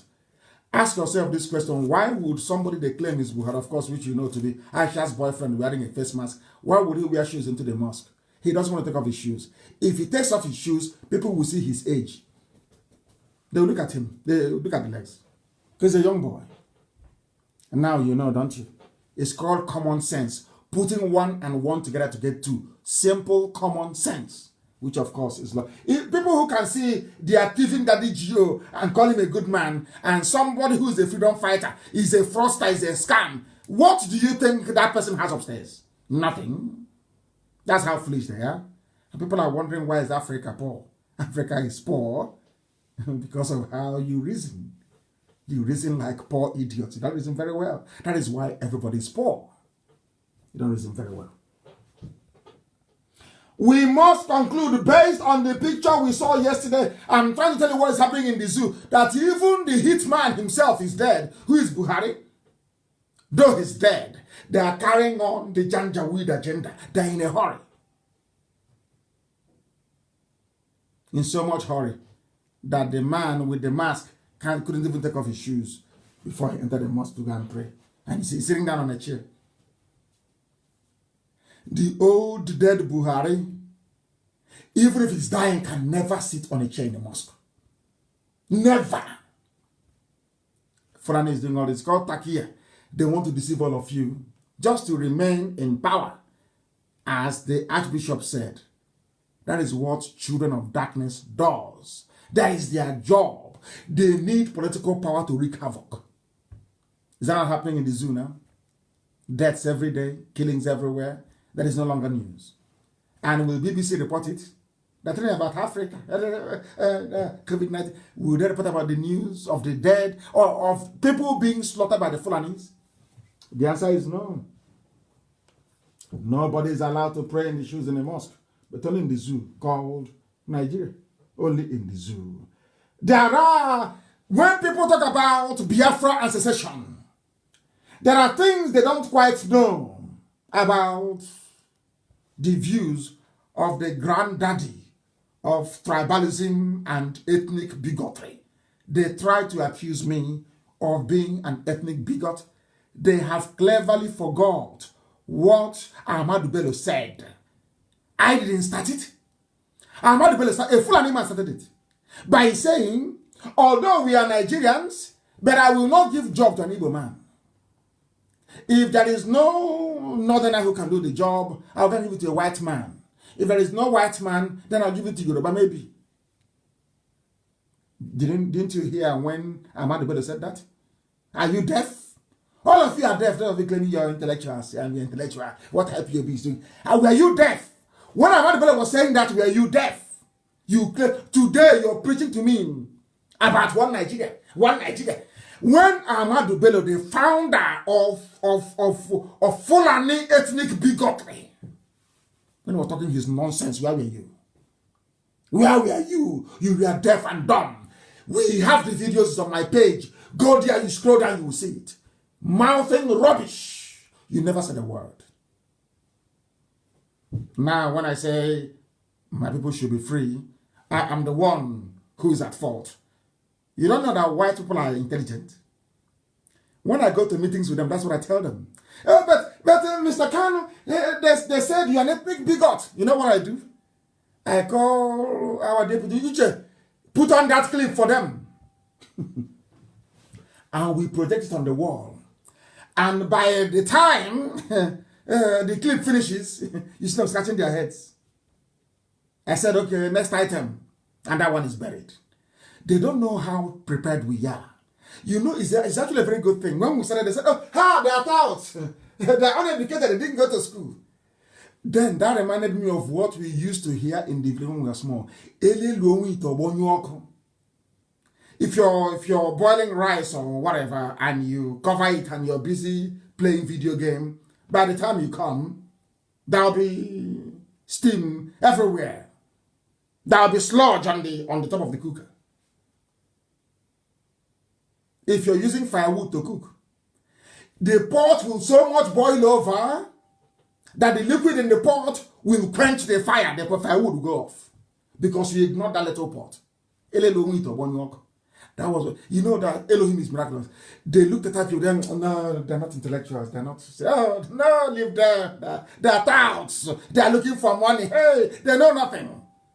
By the time they came back, the zoo had crumbled. They are playing with us. They don't know who we are.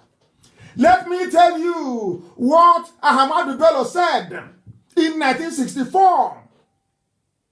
I tweeted, that's everyone has to be on Twitter. I tweeted and I said what the man said in the tweet that I made. That was yesterday.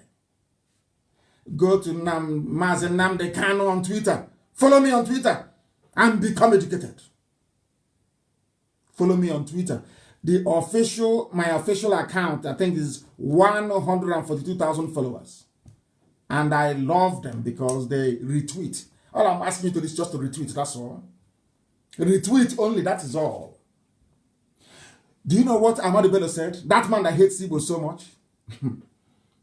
If the East, he never said the East, which means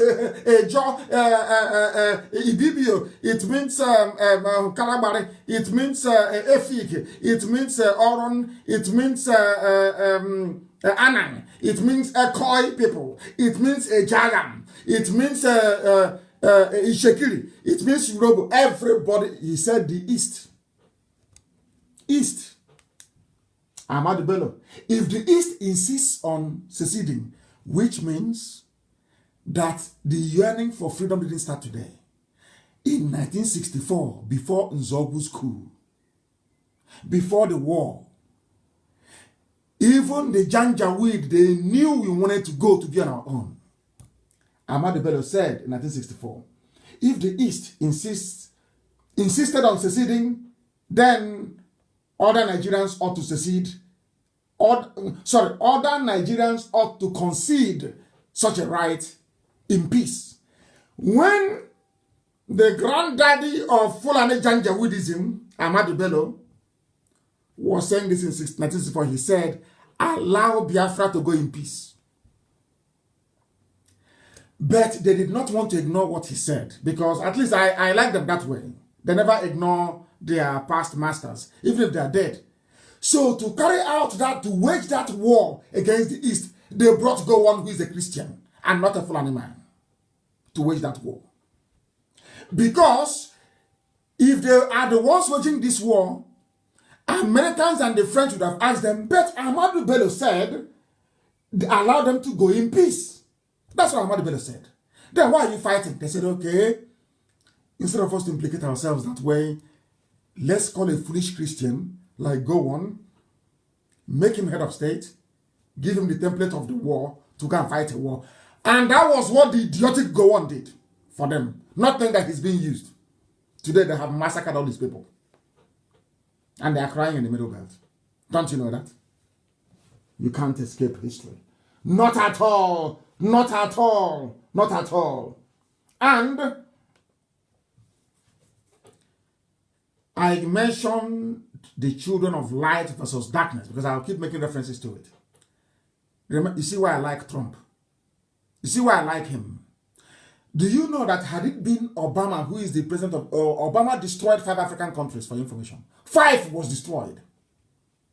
Are you telling me that this man called Adesina will be probed? There is corruption everywhere in the zoo. Every ethnicity, they're all corrupt, all of them. As long as you're in limelight, you're a thief. Do you know that after making noise, that the board of the African Development Bank, AFDB, have now authorized an independent probe of the president, Akinwumi Adesina? And who authorized it? Who asked for this probe to be carried? United States of America. Do you see how people who are just and upright, the way they behave? It doesn't matter whether it's evil.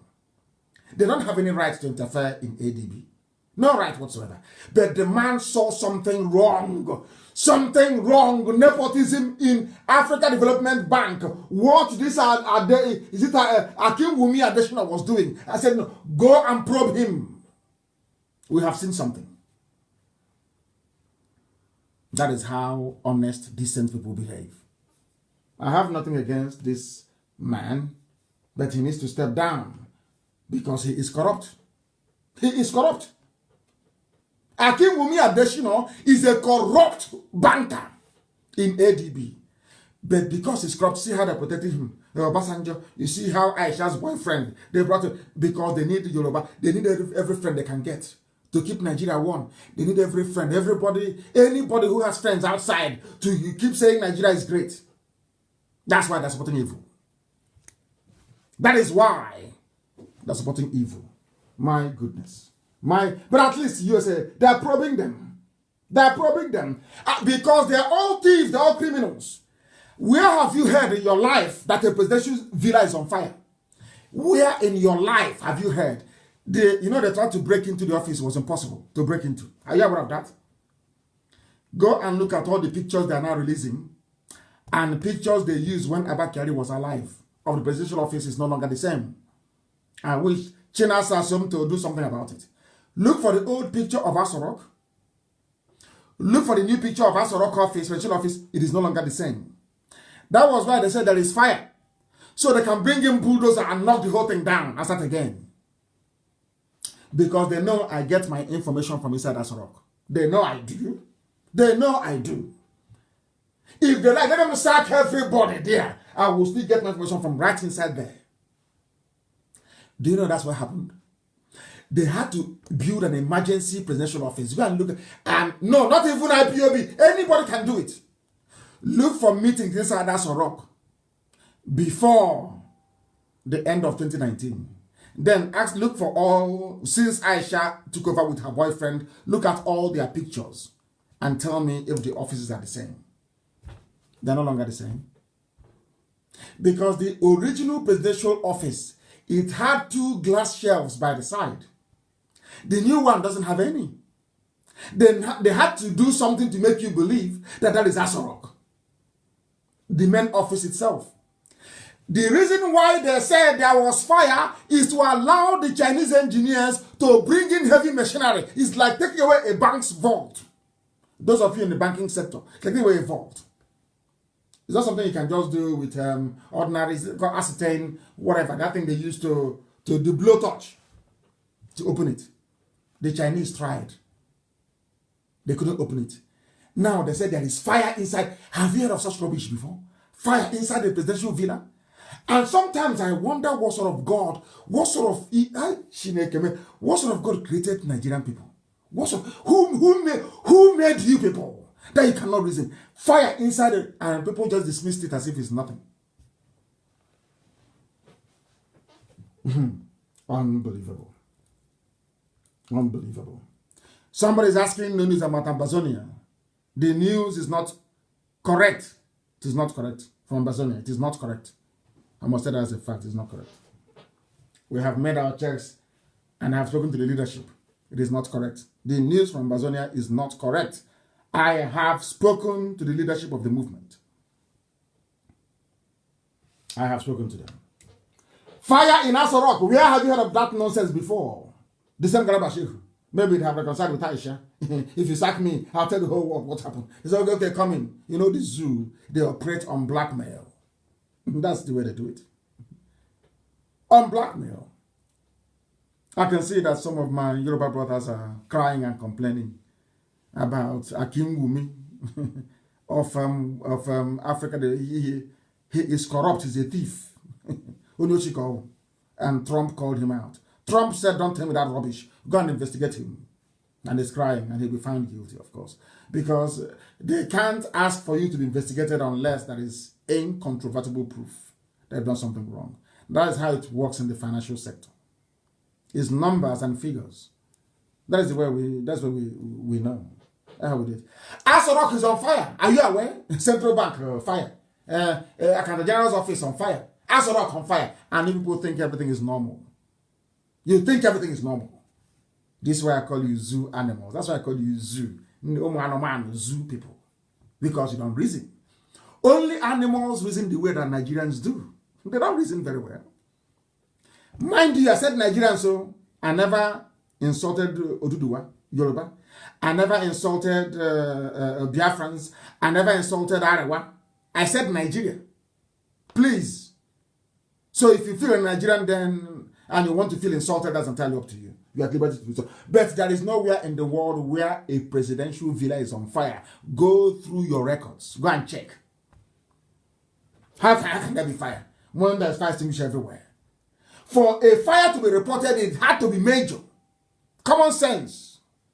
Common sense. They think we don't know. They are now going to move in the heavy machinery. Oh, there was a fire yesterday. Shebi, you know, hear about them. Shebi, you know, see for channels. There was fire now. Madam said there's fire. To give them the cover they need to bring in the heavy equipment to break down the office that has Abakiari's and fingerprints. You have forgotten. It took them nearly 4 months when Buhari died to get Abakiari to access the office. Now Abakiari is dead. It will take them another 4 months to complete it. Watch and see now. They've tried and tried and tried. They now have to sort of go and check the pictures. They now have to set up a temporary office of the president. This one now has curtains at the back. They think we are foolish. They don't know who we are. Yeah, we are miscreants, so by the way, don't forget. They've grown tired of the name miscreants. What they're not saying is that they are scammers. They have run out of what to say. Completely and totally. They are now called scammers. That's the new phrase. Your daddy GO is not. Those looting and burning everywhere, they are not. Black, Mr. G. Black. We have come to switch on the light that your stupidity may flee. Most of you are very, very daft indeed. And you're wondering why you are suffering. We must do something. We are suffering. We are suffering too much in this country. Your stupidity is why you're suffering. Your brain, the stupidity programmed into your brain by nature is the reason why you are suffering. You are black. You are suffering the same way they're killing us in America. Are you telling me that had black people developed one slightly decent country in Africa, that whites would be killing you? How many Asians have they killed? Can't you ask yourselves, how many Asians? They are killing blacks in America because Africa, black Africa, is a disappointment. A disappointment. That is why they are killing blacks in America. If you don't know, let me tell you. The time now has come to almost 9 p.m. in the land of Biafra. I must preach, oh. Elohim gave me a message, and that's exactly what I'm delivering this evening. A message that must be preached. Buhari is not in charge of Asorok, says Professor Shoyinka. Shoyinka said, well, my first reaction was, thank goodness that people like Omar spoke. He always hits the nail on the head. And then he continued, well, I'm appalled. I'm very sorry to say, I have been studying the trend over the past year and a half, and I believe this president is not in charge of this nation in so many aspects and directions. I am convinced he is not really and totally with it. There is no president. No longer Nnamdi Kanu IPOB is saying it, but Shoyinka is saying it. Everybody is saying it. But because darkness is still in charge, that is why you are blind, you cannot see. And that light is what IPOB is switching on so that you can see that Asorok is empty. Let me have a sip of water.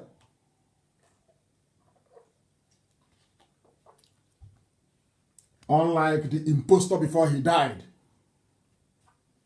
Jibril is dead. That's why nobody can speak anymore. Jibril is gone. Jibril is gone. Is that Asha's boyfriend? They're still teaching him how to speak. Now you understand it very well, don't you? Shoyinka have now confirmed what I have always been saying. What I always said. The answer is empty. Buhari is not there. It doesn't matter the American one that they use. It doesn't matter how many fake pictures they release. The only presidency in the world that doesn't address the press, doesn't answer questions from anybody. Live broadcast, you have to beg them to do it. There is nothing. In fact, even when they ask for live, they record some nonsense and bring hole in the neck. You see all this evidence before you. No wonder Nigerian judges are so hopeless. Even when all the evidence is before them, they still write a ruling that is almost incomprehensible. You are a human being. God gave you brain, gave you eyes, gave you ears. You saw somebody without a hole in his neck before. He traveled to Cuba. All of a sudden there's a hole in his neck. You couldn't ask questions. And you're telling me you're normal. You're a human being that ought to be respected. I sincerely do not think so. Now, Shoyinka have seen what we have seen. Now, the banditry is increasing. Now, the Fulani criminality is not just in looting and burning. They are killing people, abducting health workers in Katsina, even in the home state of the brutal terrorist himself, Buhari, who is now dead and buried in Saudi Arabia. There is Janjaweedism in full force. They consume themselves. Can you now see it? Even Katsina state is no longer safe.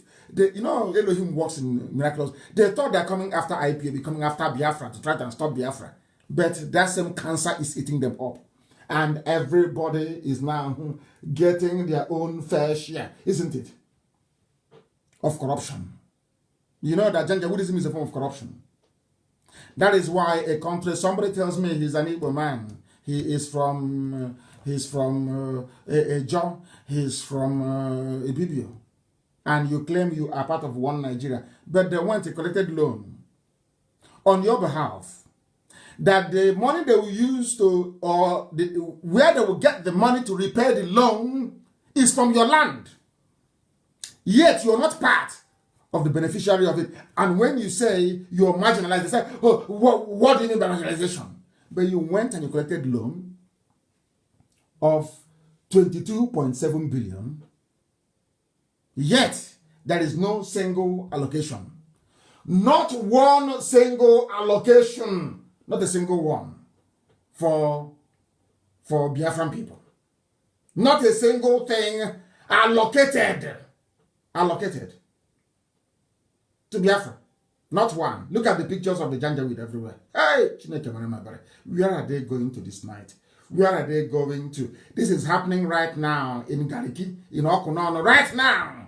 IPOB intelligence on the ground right now. 7:35 p.m. this evening. Hey, they dropped them off this night at Gariki Market. They are all carrying long bags. People are listening to this broadcast in Enugu. They are all carrying long bags. That is rifles and assault weapons in Gariki. The invasion is in full swing. This is live. I'm telling you what is happening right now on the ground. Right now on the ground. Right now on the ground. Unbelievable. The zoo is panicking. Right now, as I'm on air now, bro, the zoo is in turmoil. If your relative is working in, ask them. Ask them what's happening to Aisha right now. Ask anybody in Asrock you know. She's having seizures. As I'm talking to you, the information is still coming into my phone. As I'm looking at it right now, Aisha is having a panic attack right now. Said Asrock. That they are finished. And I told her she would go to jail. Write it down. Aisha Buhari will go to prison. She will go to prison. This is what we call high crimes. And this is the proper treason. Subversion of the will of the people. The highest crime anybody can commit anywhere in the world. That's what is happening. They think they can get away with it. That means they don't know IPOB now. You don't know who we are. Honestly, you don't know. You have no idea. The people are finished. You don't know how prepared we are. We came prepared, fortified to pursue righteousness because our hands are clean. Very clean. We are whiter than white and whiter than snow itself. Unblemished. Isn't it very funny that those you feed are the ones turning around and saying that you're a scammer? The people you give food to. That's how demented some people are. Madness. Madness. You're a madman on the road and somebody gave you cloth, you're naked. And he came back and said, oh, that man there is naked though. But that was the man that gave you what you're wearing. Can you reason that through? Can you reason? They don't know who we are. Every effulef is gone in our land. There will be total cleansing. Sanitation, everyone will be clean and tidy. So that the world may know we are serious. That time is coming now. As I used to warn the zoo, I told them, and now it has set, hasn't it? Every effulef, every sabo and traitor, one day I will announce on air, the time has come. You will beg. Then it will be too late. As it is now with the zoo. Prophet Ngila told them, negotiate now, dialogue now. They said, no, we have Nigerian armies there. We have the army. We will crush them. The prophet said, dialogue now. No, we will crush them. We are going to crush them. Dialogue now, because a time will come when you ask for dialogue and they will say no. I saw Biafra in the spirit. Nnamdi Kanu is walking like a small pussycat, but behind him were lions and every wild beast you can think of. They never saw meaning into what he was saying. They have Nigerian army.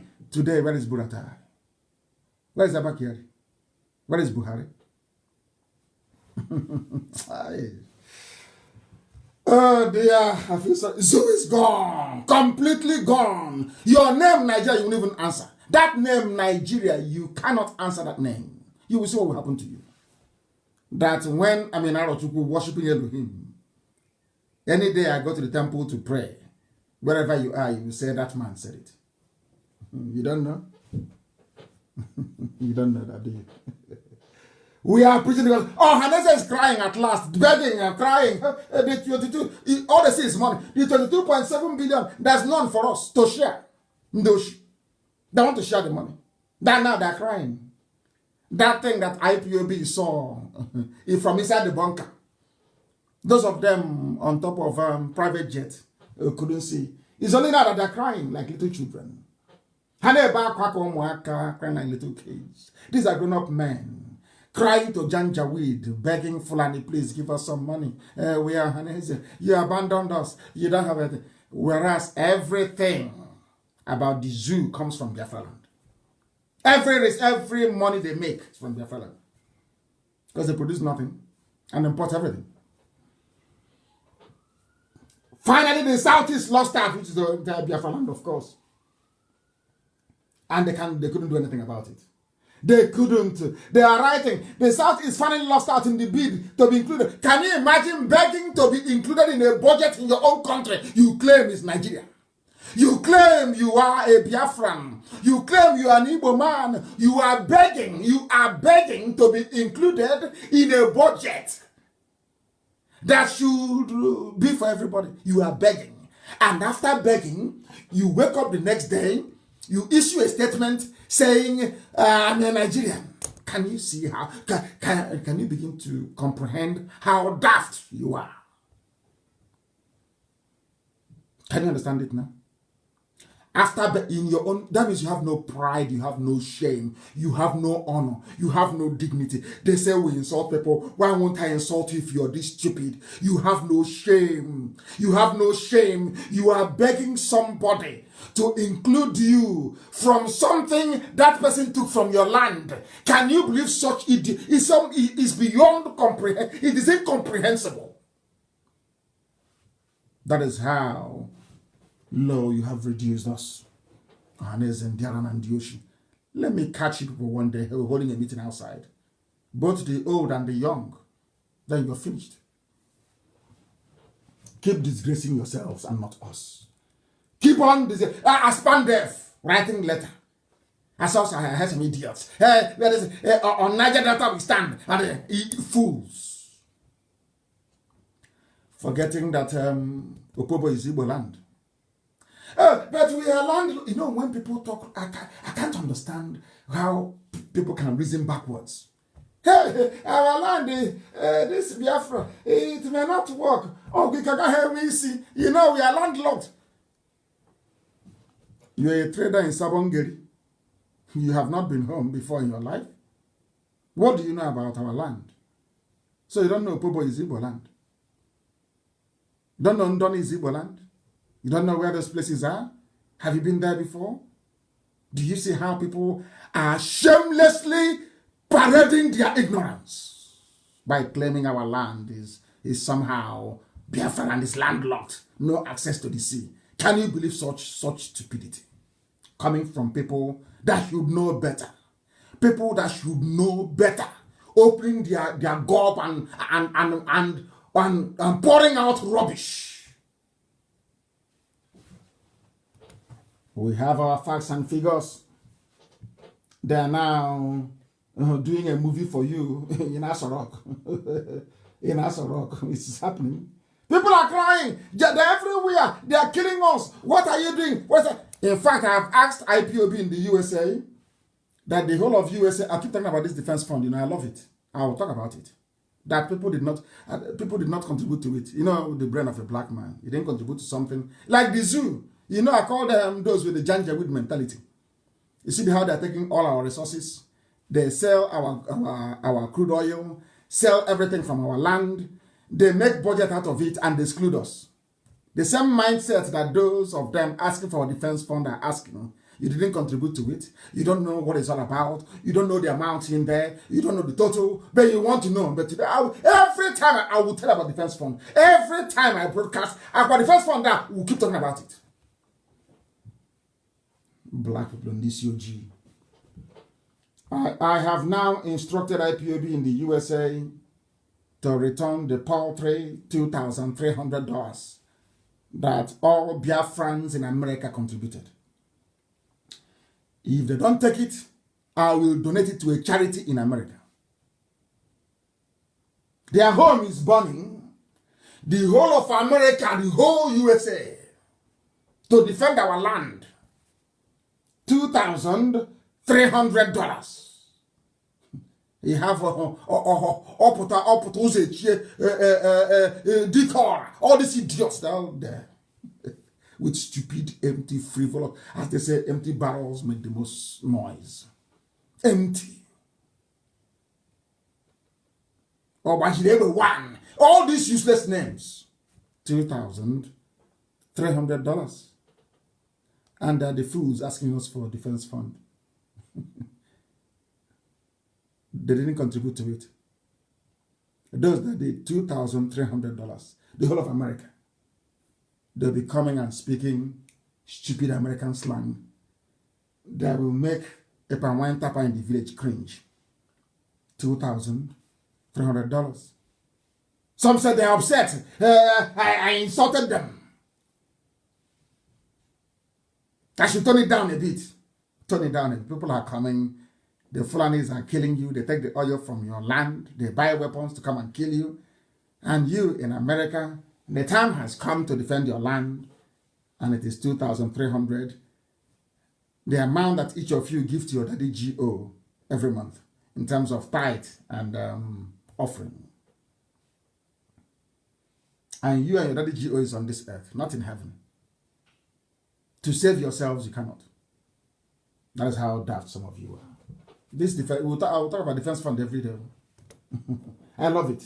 I love it very, very much. They are coming. There is warning from everywhere. But how far can you keep on warning people to try and do that which is right? They brought in another bill. Do you know that the new policing nonsense they're bringing in, do you know what it's for? they want to take away the powers of the governors to be the chief security officer of their state. They are doing it because of weekend, because they cannot break in. Are you aware of that? They are doing all these nonsense. We want to reform the police, so they want to take away the powers from the governor and give it to a Fulani police commissioner. Some of you don't know, do you? I zoo. But we have destroyed that. We no stupid. What we want, if they have any brain, is to call for a referendum. I can tell Aisha the process she can adopt.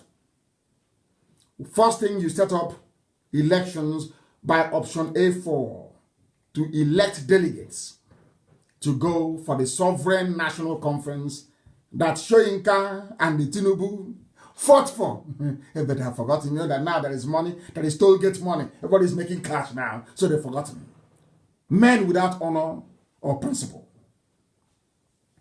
Aisha Buhari through option A4, which is actually in the Electoral Act. If you go there, you will see it. People say it's not in the Constitution because people don't understand the law. Any law made by the National House of Assembly becomes law. It becomes interpretable by the courts. It becomes part and parcel. Therefore, you just don't have to look in the Constitution for something. You also look at the statutes. It is simple common sense. It is elementary one, law and government. Elementary one. Therefore, there was a law they made under Jonathan reforming INEC. In that very law, you can see there that INEC are empowered or enabled by that law to conduct referendum and plebiscite. It is there. Therefore, it is now an integral part of the Nigerian legal statute. In other words, there is referendum in your constitution. It is there. I don't know how much they're going to pay me for these lectures, honestly. Oh, we don't have it. You cannot do it.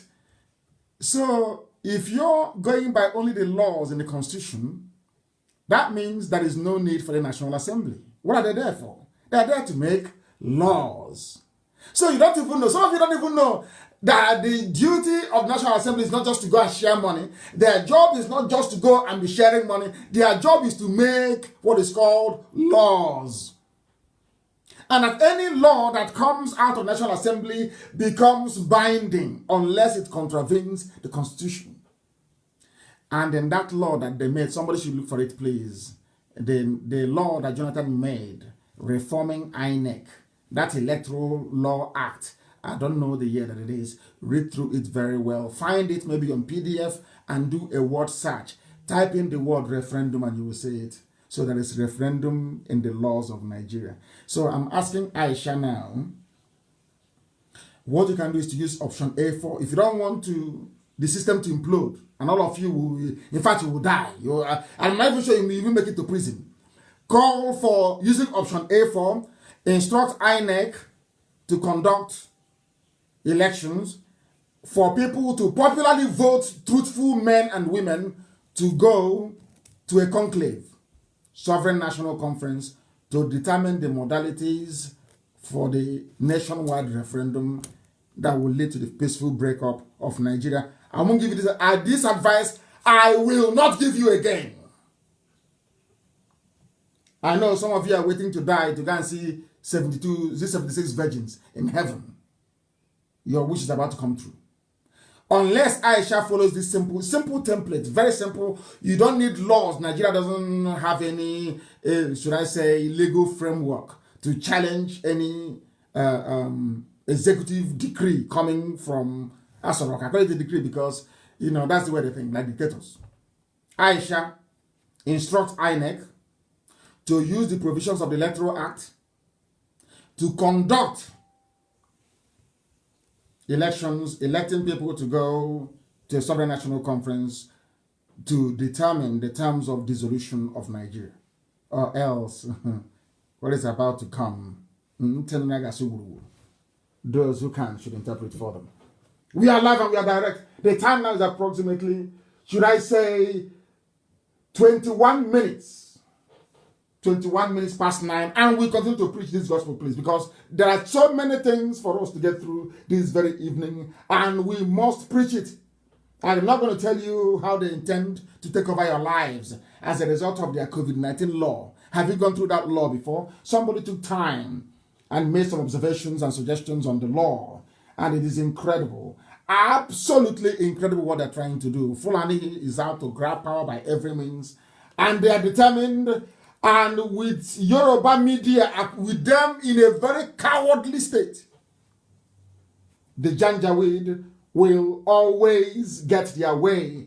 And as I told them, Ojus Okalu is out and Olisametu is left. I want to tell those who are in Asorok, you can, by your own admission this evening, you can attest to the potency of IPOB. This movement that I lead, it is a movement, not a group. We are a movement.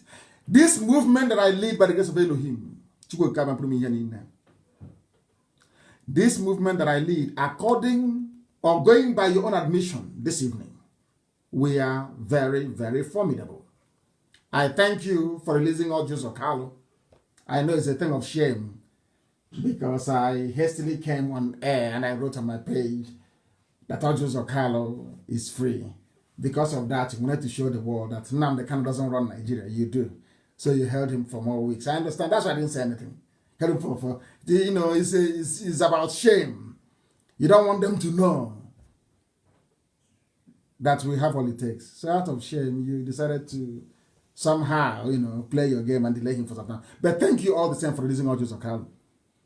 I have one more person remaining. His name is Olisametu, and you must release him. You must. And I'm going to tell you why you must release him.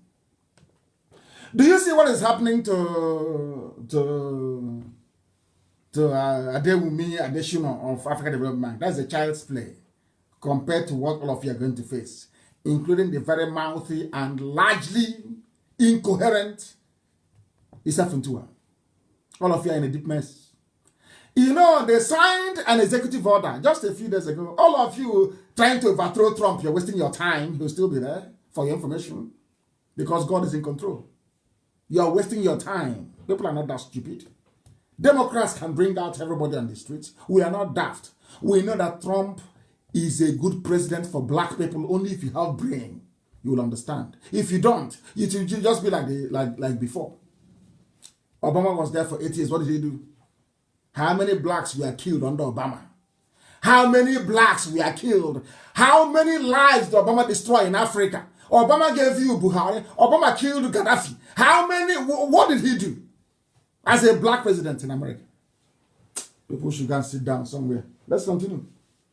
My favorite man from the north is Bishop Coker. I like him. He speaks the truth. You know what he said? Nigeria is full of... I am saying this because of Olisametu that you're holding in Kuje prison. I am asking those of you who are responsible, what I call the Fulani legal team. They decide who stays in jail and who comes out. As I told you before, is Magu not missing? Has EFCC been indicting anybody ever since? I'm waiting for him to indict one more person from the south, and he's gone.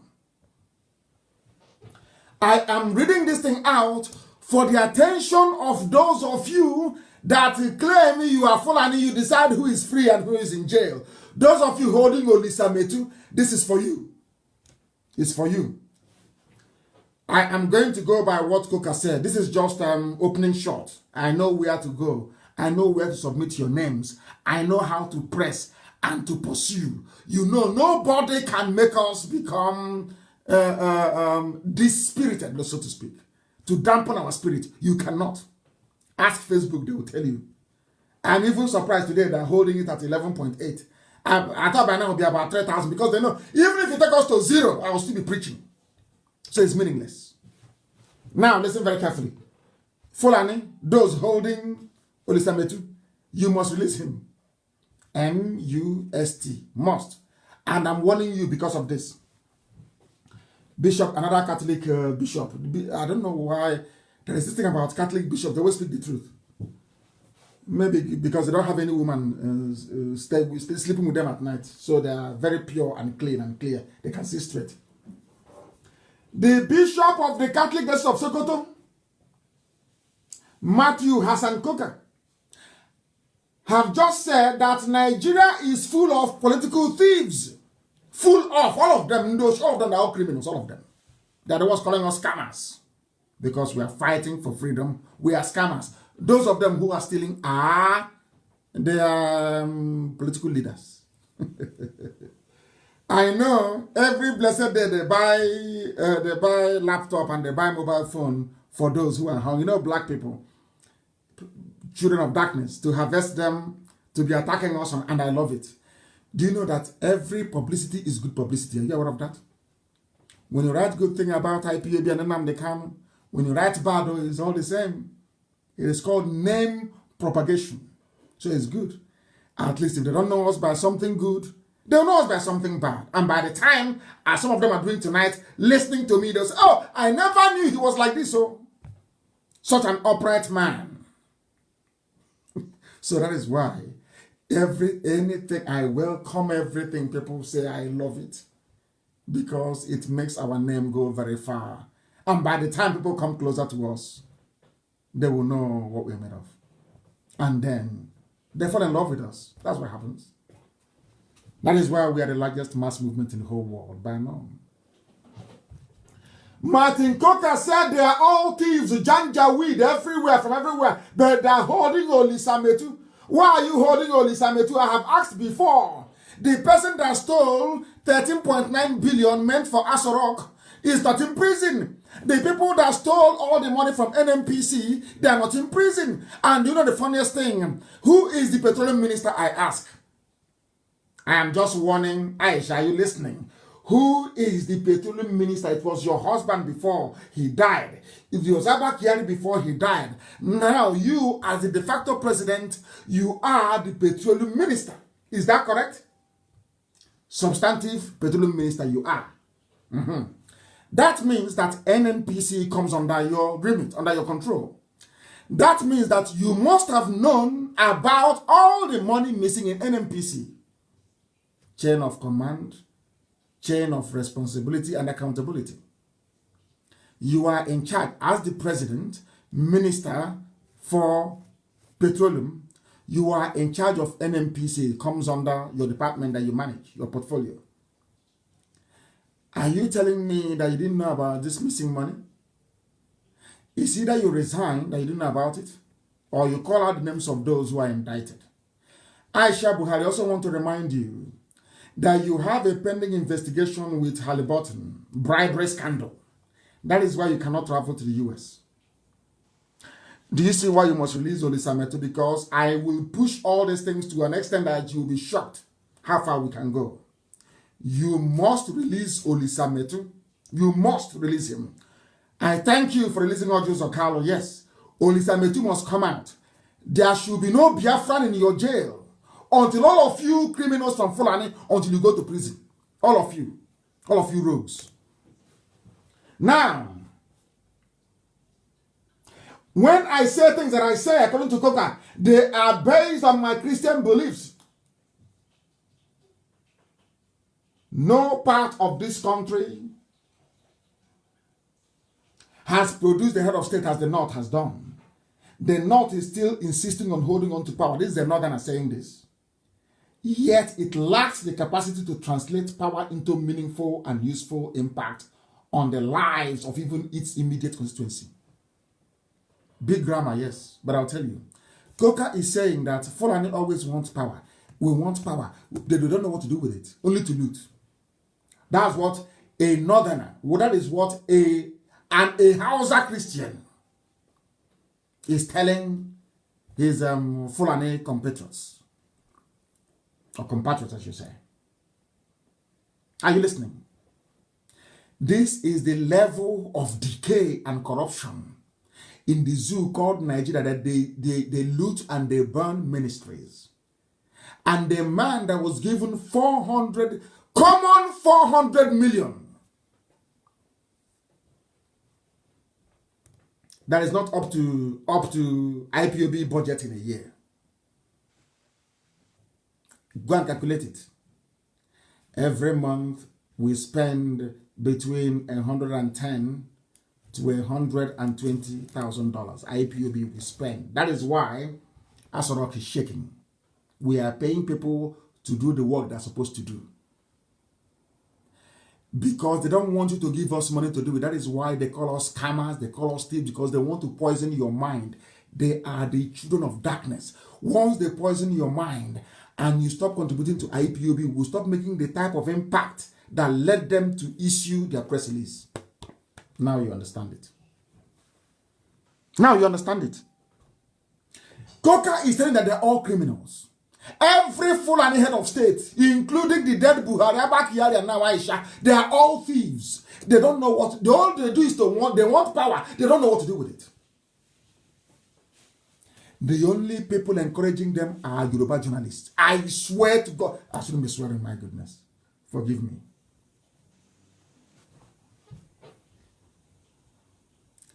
I am telling you right now, Aisha, you see Olisa Metu? Release him, and I'll leave you alone. If you don't release him, every government of the world will receive your dossier. Every government of the world. How much you've stolen, how your son is the 4th richest man in Africa. Every secret you have will expose it. Your 3 boyfriends, you're on your 3rd boyfriend now. The man you are now with, wearing the mask of your husband, is your 3rd boyfriend. I know all these things. Release Olisa Metu. For me, release him. Release him. Coca said the people are corrupt. You don't know what to do with power. And it is true. Abundantly true. Olisa Metu is in jail. Audios of Carlo just came out. And I want common sense to prevail amongst the zoo people, zoo Nigerians, to understand this very clearly. If you don't release Olisa Metu, I will destroy the image of every frontline house. I wouldn't say houser, please, forgive me. Every Fulani frontline politician will be dismissed. Beyond, even that Saudi Arabia and the UAE you go to, they will stop you from coming in there. Olisa Metu must be released. Must. And why do I say so? Because the news is already international, in case you don't know. Remember, the Senate committee was probing the looting of NNPC funds by Fulani. Fulani, they are now asking, give us loan. Give us loan. China, World Bank, IMF, give us loan. But nobody from IMF asked the Fulani, as the Senate did many years ago. The 2.2 billion. The 2.2 billion that was stolen from NNPC. Who stole this money from NNPC? Fulani. Who is the Minister of Petroleum? Fulani. Who is the chairman of NNPC board? Fulani. Who is the group managing director of NNPC? Fulani. So, if you people are upright as you claim, we are fight corruption. How come this is not anybody? How come your own Senate that you control? How come $2.2 billion is missing? This is just a simple teaser of what is to come. Don't allow me to open up. I have the doors. I have it. Fulani, you claim Buhari is in power. Petroleum minister. He's in charge of NNPC. Let me tell you the report by Reuters. Because Trump has just signed, he just signed the executive order a few days ago. And that I am going to write, I will instruct our people, our consultants in Washington. We are going to write to the State Department and to Trump again, reminding him of the amount you stole from NNPC. And we want to know the justification why Fulani will go and steal 2.2 billion illegally withdrawn, illegally withdrawn. And then you have the temerity to ask World Bank for COVID-19 loan. COVID-19 loan. But you stole money. I am asking Fulani, I am asking Aisha, Magu, every Fulani kleptomani. Oh my God.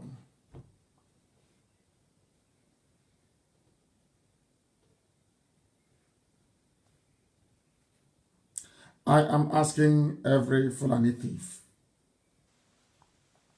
where is the $2.2 billion you withdrew illegally from NNPC account? Where is the money? Aisha, you are now the president minister. Where is the money?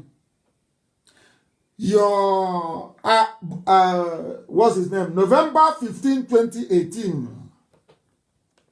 It was Abba Kyari who was in charge then. Where is the money? The money was stolen between 2016 to 2018.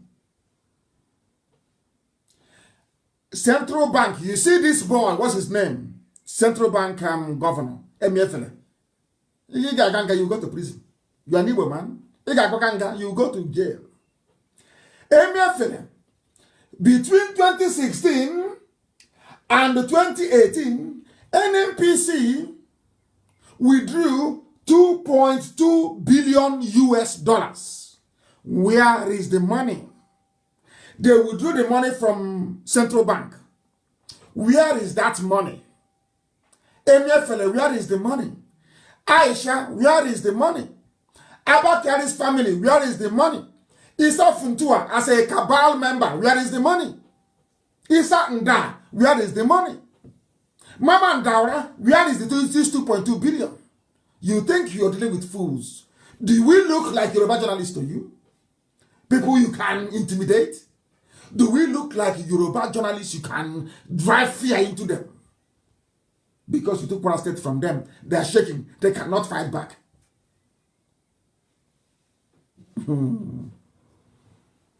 Somebody said the money was used in school feeding. Somebody wrote, what's his name? Who wrote this? His name is Possible Banks. I don't know. That name is a bit fine. He wrote very well. Maybe they used it for school feeding. 2.2 billion. Bring out the calculator. How much did what's his name? How much did Olisametu steal? You claim he stole money. The money that PDP gave him to run a campaign, you claim he stole it. Because he was the first people to challenge Buhari in 2015. He was writing as an opposition, as he should, against Buhari. He got somebody called Abang to lock him up, to jail him. But your own thieves, they are world leaders, they are elder statesmen. And Olisametu that took money to go and run a campaign is in prison. But you criminals are free, walking up and down with 2.2 billion from NNPC. That is the number one money they stole. That many more is coming. Many more is coming. Many more is coming. Oh, my goodness. My goodness. I am so happy. Others may keep quiet, but I will not. The law of natural justice demands that Olisametu should be set free. I know it may be hard because many of you may not like the world to know that Nnamdi Kanu is asking for something and you're doing it. Look, I won't talk about it again. No? If you're prepared to bring him out, use whatever style. Let me promise you, I won't talk about it again. Use your style to bring him out. But the moves to bring him out must commence within 14 days. I will try to contact the family and ask them, has the move commenced to free Olisametu? If the answer is no, then it's bye-bye for all of you. You can't travel abroad again. None of you will. I'm just warning you. You think we are joking? Do you seriously think we are joking?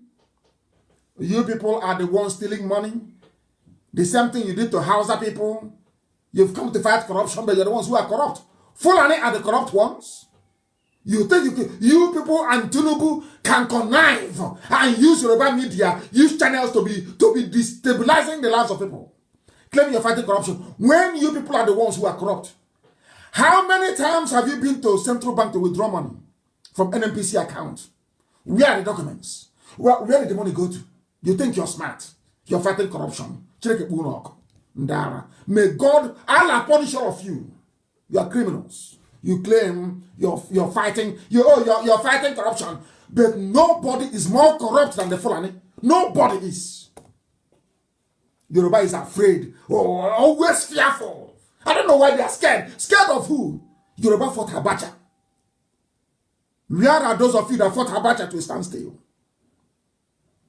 Because of 2019. Because of, is it 2019 or is it 2093? I don't know. I wish Dora Akunyili is alive. Some people wrote to remind me today is the 6th year of her passing, and may her soul continue to rest in peace. A brave woman, a fine, beautiful woman. Dr. Dora Akunyili.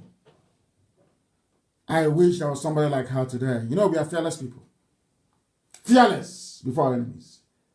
She was the one that stood up and told them that Hail Oduduwa is dead. Bring in Jonathan or else the world will hear about it. That's why they killed her. We remember her, she's in our prayers. Always. And her soul will continue to rest in peace. She will continue to be a constant reminder of the price we can sometimes pay for being very brave, truthful, and upright. People like her no longer exist in the zoo. No longer exist in the zoo. We shall always remember and honor her. Dora Akunyili, that passed on or was buried 6 years ago today. Remember her. Remember her. Do you see the reason why when I speak, people say you are attacking this group or that group? I don't like, once you're bad, I come after you. Don't care who you are. You know some of this, you know, my God. I don't know why people don't reason. There is a man called Tunde Bakari. He was a former Muslim. He's one of the billionaire Yoruba pastors. They are not scammers. So mind is IPOB who are scammers. IPOB is and the next time, the first town hall meeting we will attend, I want the country that is hosting me to print a t-shirt for me with scammer at the front, miscreant at the back. The t-shirt you make for me, I want to see the word scammer at the front of it. I'll wear it. Number 1 scammer written on it. So that white people can ask me, why are you wearing this? To give me an opportunity to explain to them how stupid black people are, how they reason. This Tunde Bakare, he said, Buhari should not be blamed for insecurity. He's a Yoruba pastor. What do you expect? He was a former Muslim. And now he's a born-again miracle worker. And some of you idiots go to his church, not you. Some of you fools, idiots to the core. Some of you hopeless fools, you go to this. Oh, my children are listening. I would have called him names, honestly.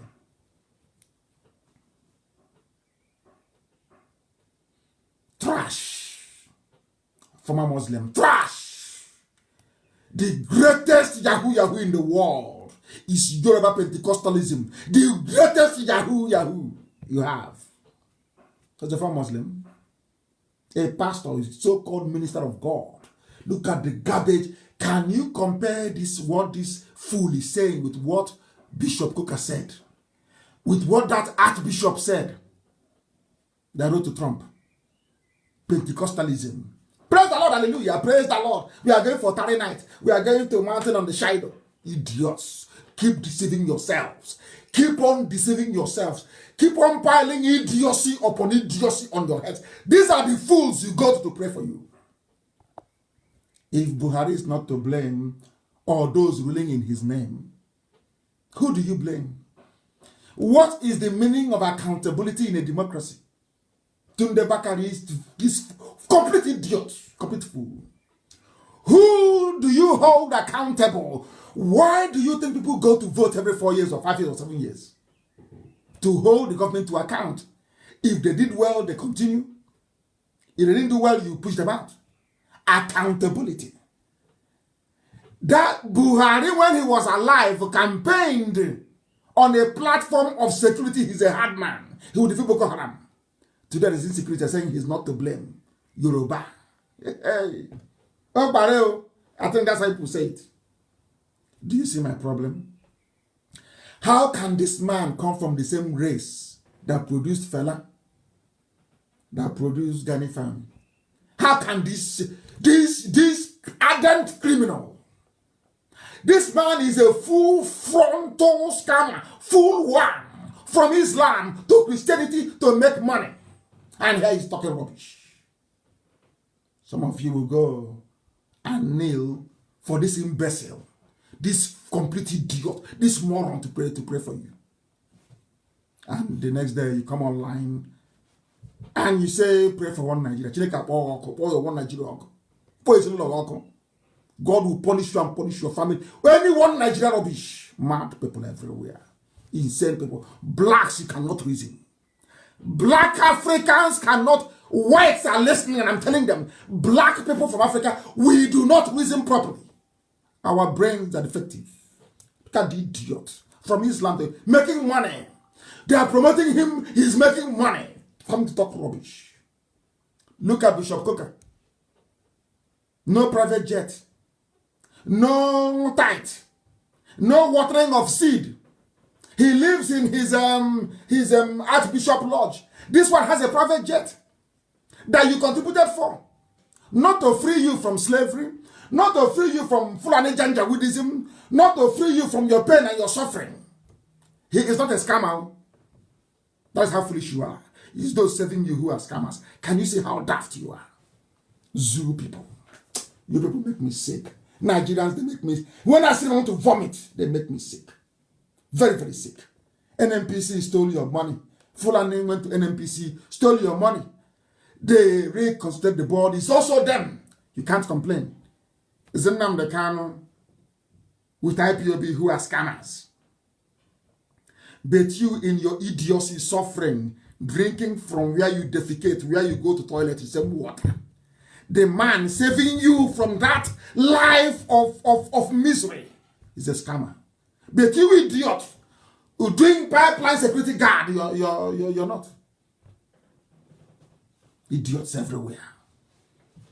Sometimes, I don't know, Elohim gave us a very hard task. He should have placed Biafra maybe in Europe or in Asia or in South America. I don't know why Elohim placed Biafra in Africa. I have no idea. A continent full of idiots, right? Stupid. That's why they killed them in America and everywhere else. Look at how they're treating us in China. And you're bringing in Chinese experts. Why are we hearing about Lloyd George? Is it George Lloyd? It's because white people came out to protest. Whites came. People deceiving themselves all the time in Africa. And you're asking why you are poor. Look at the idiots. Some of you will go to his church. You will go there and be talking rubbish. Speaking in tongues. Now, say, it's speaking like a mad person. Say you're speaking in tongues. That is why your problems persist. That is why your stupidity persists. And that is why without Biafra, you're nothing. Whenever you see IPOB, you must be very grateful. We are the children of light. Elohim made us that way. That is who we are. And that is how we are. And that is why we are ruthlessly successful. To the point that, you know them, they will be saying, oh, if we talk about them now, it will be as if, but the heat is too much. They must talk now. The heat can carry excess. Oh, he's ranting. He is ranting. And some of you are writing as if he's paining you. That man who is ranting is pushing the zoo to the point whereby the zoo, the government of Nigeria is issuing a press statement. What does that tell you? What does that tell you about the potency of those who are ranting? Those scammers. What does that tell you? And rant as well, please. Don't forget ranter, scammer, ranter, and miscreant, please. I need a t-shirt with all those names on it. So when I'm talking and I'm walking about, you'll be seeing it properly. It will remind you of your stupidity as a black man, your hopelessness and your idiocy right in front of you because you cannot reason. There are mad people everywhere. Leave for the cemetery there now. In 2 weeks, I'll call the family. Ask them how far. They say he's still there. Then you unleash Shamagidon. And you see what it feels like. You are playing with us. We are Biafrans, so we don't want anything to do with your Nigeria. Take your Nigerian to hell with you. We don't need it. We don't want it. Take your zoo and go with you. People are daft. So daft. And I don't want to be in a country with foolish people who cannot reason. In Biafra land, if you go and withdraw money, the fight won't even happen. In Biafra land, do you know what it's going to look like? Every contract above the value of $150,000 equivalent in Biafran currency will be subject to a journal publication. You know what that means? It will be advertised publicly for people to tender for it. And every hearing about a public works program tender will be held in public. We have it now. That's why we went to school. We have everything up here. Once we unleash it, everything about way. Once we unleash our process to freedom, I'm telling you, Hausa will be writing me and begging to join Biafra. Write today's date down. Hausa will beg me to join Biafra. We're going to build something that will make the whole world to marvel. That the world may know that there are intelligent people who are black in Africa. That's what we want to do. Next time you will know. They think we are not age mates, we are not in the same league. Biafrans and Fulani, we are not in the same league. Not at all. 21st century. You're still moving cattle from place to place, looking for water, looking for grass. You're not ashamed. You go to world council, you go to meetings with diplomats all over the world. You are unashamedly. You see that I say, it's a clash between farmers. We are our migratory route from 1904. You're not ashamed of yourself. 21st century. You're moving cattle from place to place. 21st century. You are not ashamed to come out to say it in public. To fear. God forbid you people. God forbid you people. Release all this army too. Or else there be no peace for the wicked. One slave who has written, says, as I said before, he said, no, he was responding to the moron that wrote about Akwa Ibom. Who doesn't know anything about Akwa Ibom? He doesn't know. He doesn't even know the Igbo community in Akwa Ibom. He doesn't know. Has no idea. Hey, if you have something in common with Biafra, and immediately, premium times, 400 people, they carried it. Immediately, punch, they carried it. Agents of darkness, children of darkness. Upon all, they could have just gone to my page and seen the whole thing I wrote. Do you know they have a Konko in Ibibio? Do you know they have a in Ibibio? You say we have nothing in common? Where did Abreba people come from, or some of them out of Chuku? Where? I'm asking you. We have nothing in common, but your mother ties two-piece wrapper. So does your wife. So did my mother. So does my wife. Yet you come out and you talk rubbish. You come out and you talk rubbish. Oh dear. And they will write. That's the one they will write. Okay, can't you see? And the idiot writing this nonsense, and what's his name, and the fools publishing, they are doing it because they want to retain access to oil. The fool in Abuja writing doesn't know that. He doesn't know. They are going, go, you are Niger Delta. Don't agree. You are Niger Delta. Don't. Say no to Biafra. Because they need constant access to the oil in our land. And some of them foolishly agree. Come out and make videos looking like expired pork in a supermarket where there is no light. This is Radio Biafra live and direct, and the whole world is listening. Live, Facebook reduce the number now. All of a sudden, they no longer want to reduce it now to 0. Why are you leaving it at over 10,000? Bring it down to 1,000. And see if you can make me feel bad, and I will stop. Once you do it, I will be here till 12 midnight. Mad people. They are playing with us. Now they know now. We are very serious. And they were no longer joking. If you don't like the truth I'm preaching, then that means the devil dwells inside you. You must understand. If your hands are clean, then Believe you me, you have absolutely nothing to be afraid of. We are here to release everybody from bondage. I said everybody, even some Fulani, we are here to save everybody. Everybody. We are not leaving anyone behind. Everyone must be free. Kanuri, you will be free. Bachama, you will be free. Jukun, everybody will be free. You decide what you want to do.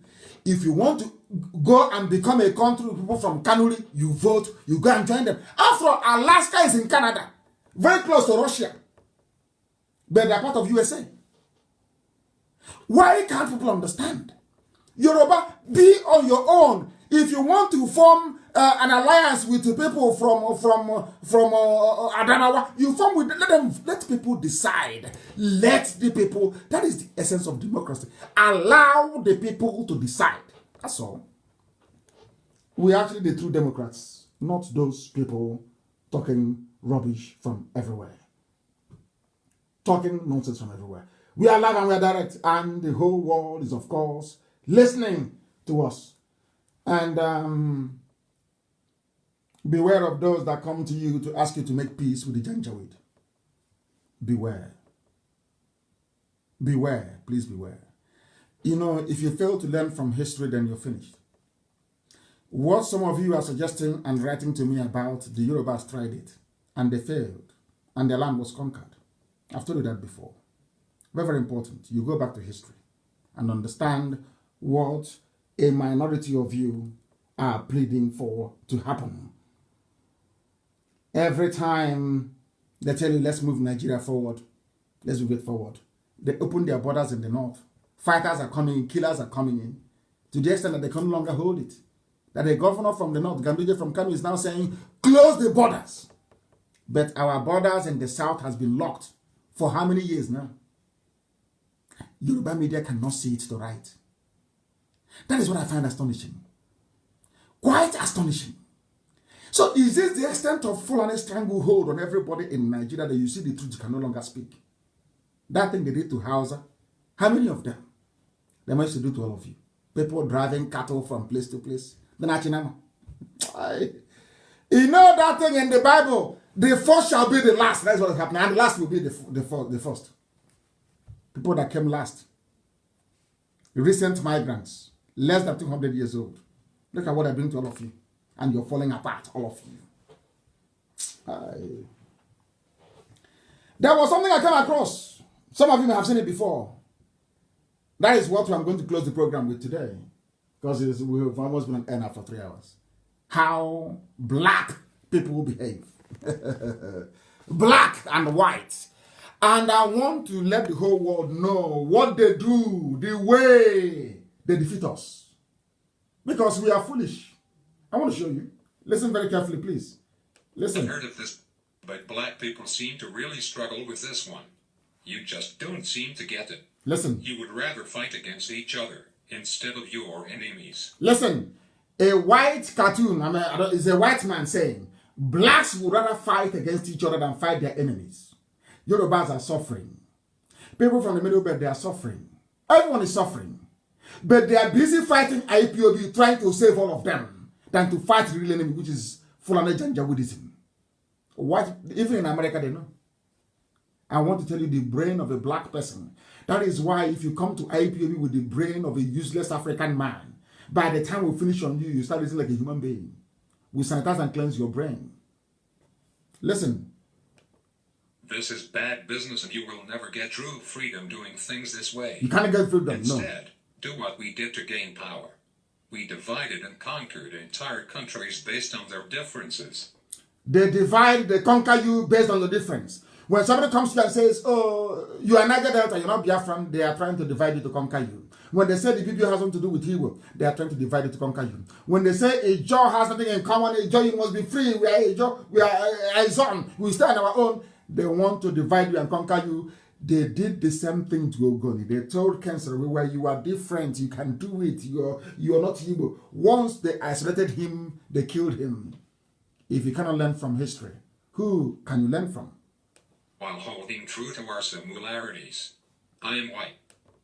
They hold, this is the template of the Fulani. They hold closely those they are tied with. That's why they used to call themselves Hausa Fulani until we broke that nonsense and tell them you're Fulani, you're different from Hausa. Hausa people are good people. Fulani, you are not. Did you hear what the white man said? We hold on to what makes us similar, but we accentuate what divides you. And that is what IPOB is battling. We want to stop them from dividing us because together we are stronger, together we are one. Not that one may rule over the other, no. We go back to the mosaic structure we had before. Be on your own. Take care of your land and the resources within it. That is all. Who can argue with that? Only fools. But fortunately for us, we are IPOB and we are not. And I must thank you very much this very evening for having listened to this very 3-hour edition of Radio Biafra. I will call it special program. I thank all of you for listening this very evening. And also, maybe those at Facebook this evening, maybe they're sleeping. maybe they're not Yorubas, they're sleeping. I must proclaim unequivocally, without fear nor favor, and assuredly, as one who worships the Most High, that Biafra is our religion. Even our enemies know, they know this as well. And here on Radio Biafra is where we worship, because Elohim Chukokika Biama Prumi Hanine is our God. And from here, with all the love in my heart, to all of you, both friends and foes alike, I say good evening.